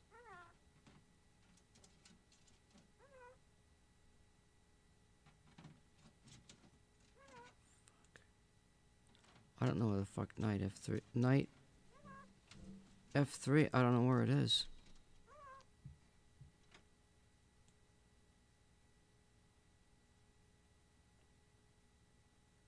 Not a fucking clue.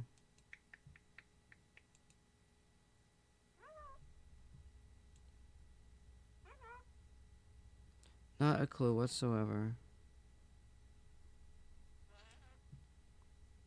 There's C4. What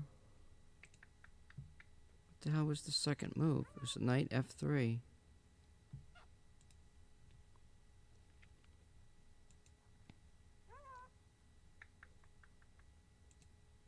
C3.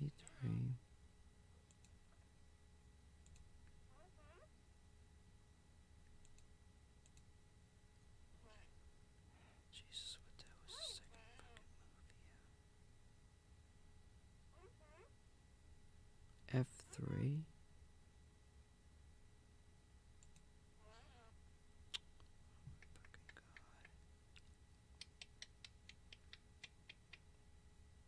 Huh.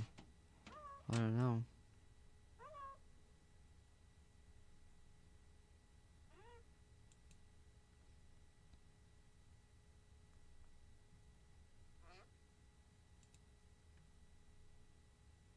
That's the sixth fucking move.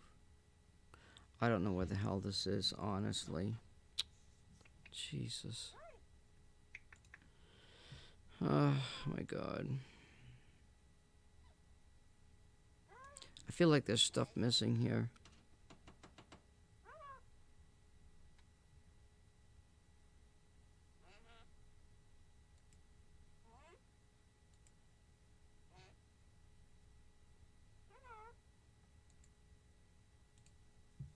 Huh?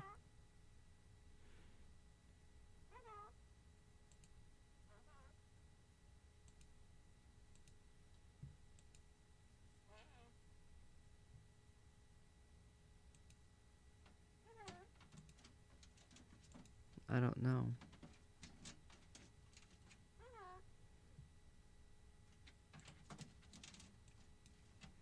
You know, the picture thing is not here. I don't know what they did. There's a bunch of stuff missing. There's is this the database? Yeah, there's stuff missing. I can't organize the database.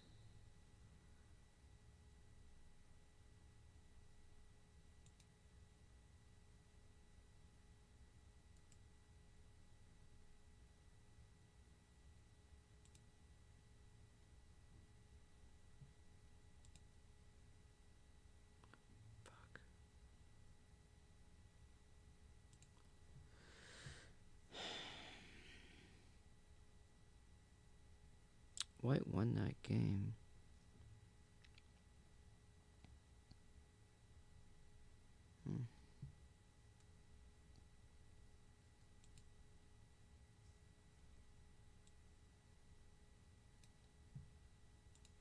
It's ridiculous, you know? It's just freaking ridiculous.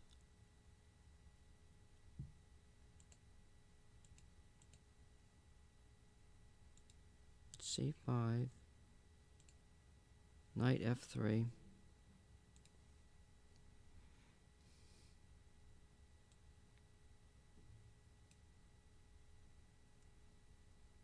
It's C5 right here.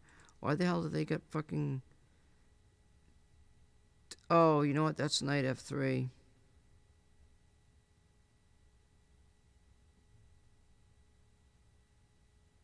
That's square.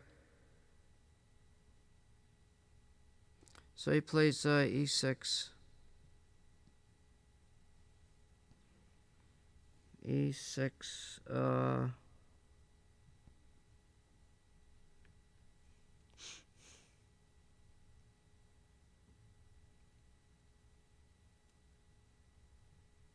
right here. There it is.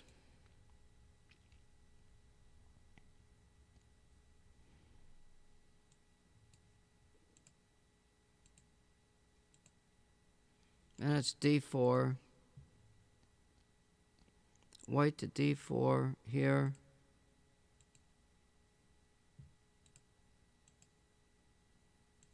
Captures and knight captures. C to D4. Knight captures D4. Oh, the games are showing up now. Knight F6. Knight F6, Knight C3.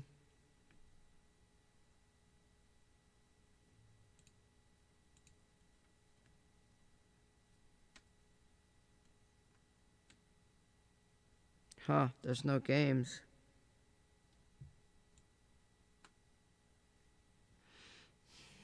I don't know. There's no games. I just saved that game. Unless if it has to be a main line. If that is a main line. I don't know what the hell is going on here.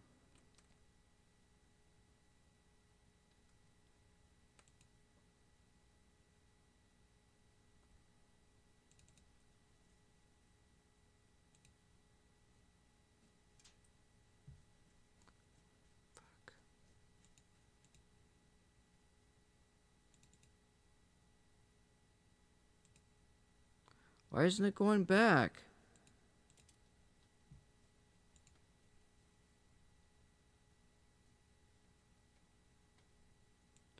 I don't like this version. I don't like this version of Fritz.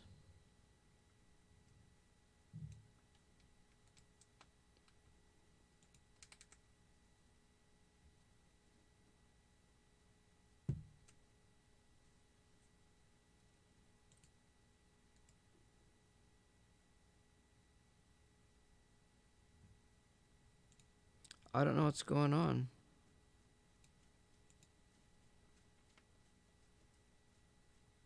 It's not loading the games.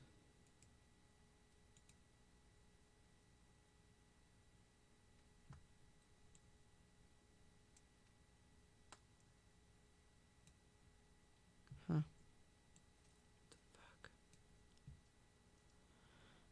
Oh my god, what is going on? There should be tons of fucking games in there, you know?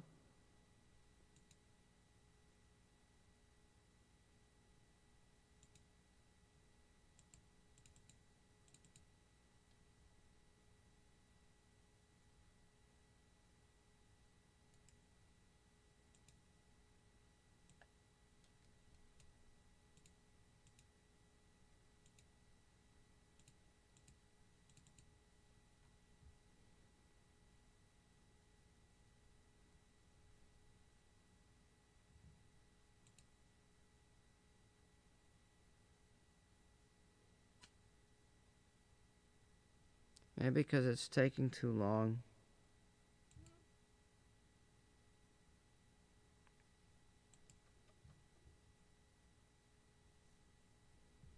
I have to get towards the end. It's just taking too damn long or something. E6.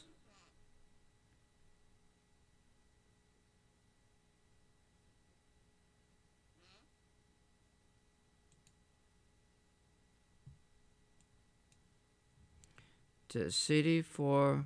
Knight captures D4.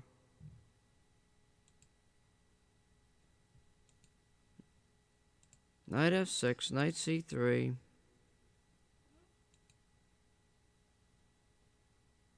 Oh, there's some games. Knight F6. Let's see what we got here.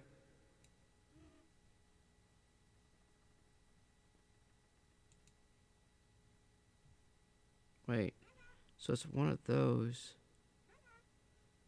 The tail game that I just put in there is not in there. Don't ask me why.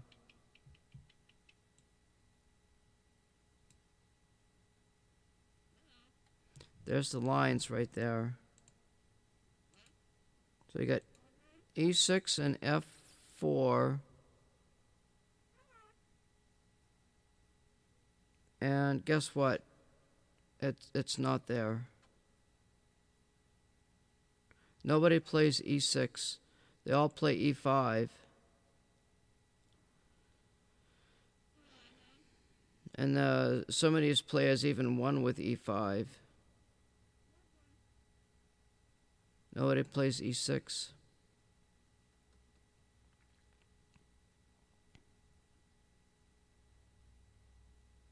This guy was rated 1905 right here.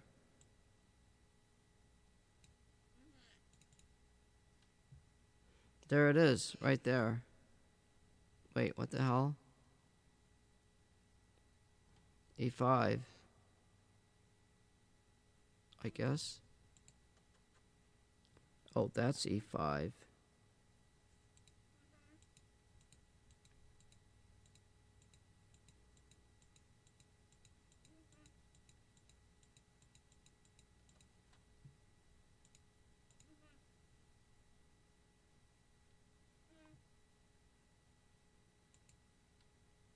Oh, black is ahead already. I don't know what the story is. I don't know why I can't find that file. The whole idea behind doing that is, well, you can do the openings book. You know what I'm saying? And you can go from the openings book, and then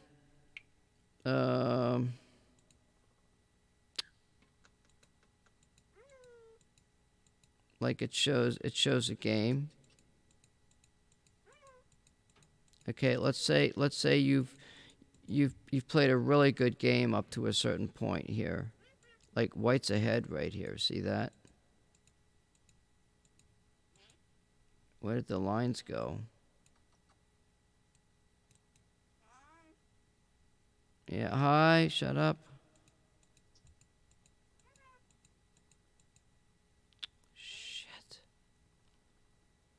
I don't know. I'm getting a headache. I've been at this too long. It's almost 6 o'clock in the morning. Holy shit.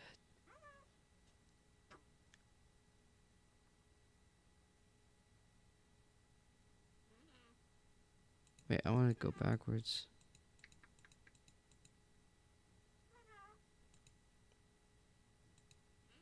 I don't know why it stopped evaluating.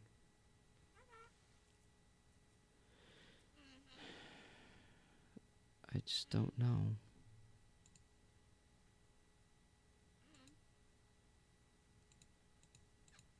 This is that guy's game. But I don't play C5. You know, look at all the crazy shit that's going on here. Don't play Sicilian. It's not worth it. So, anyway, those are the two programs that you want. There's openings. There's strategy tactics. There's how to play your pieces. I wish I could. I don't know if I can set up a board. Position setup. See, this is all screwy here. This is white. white king, black king, white pawn.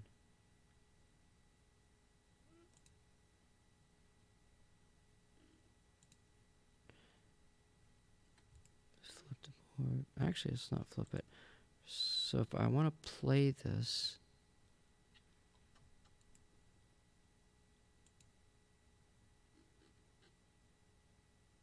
how do I? Well, I guess it doesn't really matter. This is one of the basics of how to play against white. Like, white wants to promote this pawn. So what he's going to do... oh, jeez, that scared the shit out of me. Black, the object for black is to get in front of the king. And it looks like there's an ensuing mate. King to f5. Black plays king to e8. I don't know why you'd want to oppose the king. Did he just move?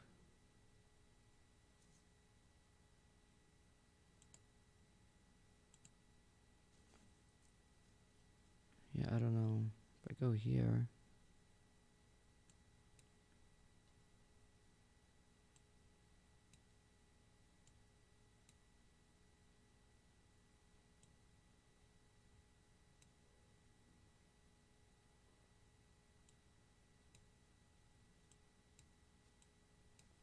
And then it's all over. Oh, good God.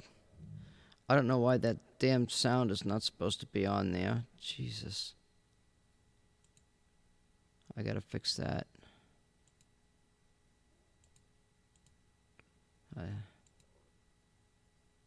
Options. Sound is supposed to have been turned off.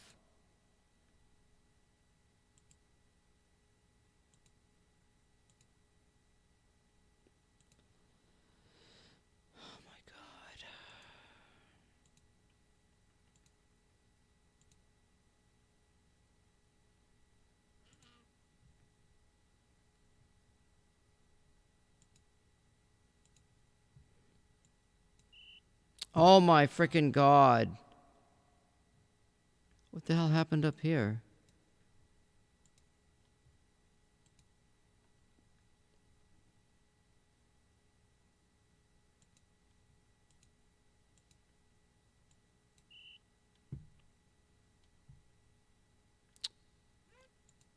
Jesus, why the fuck is it doing this?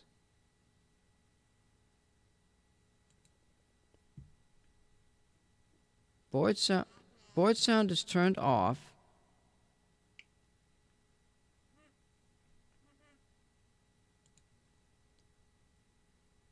Clock window notation, valuation profile, chatter.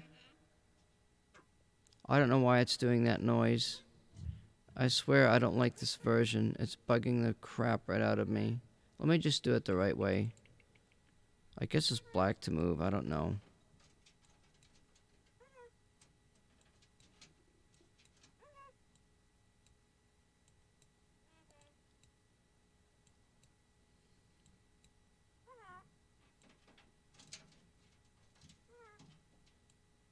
I'm going to stalemate him.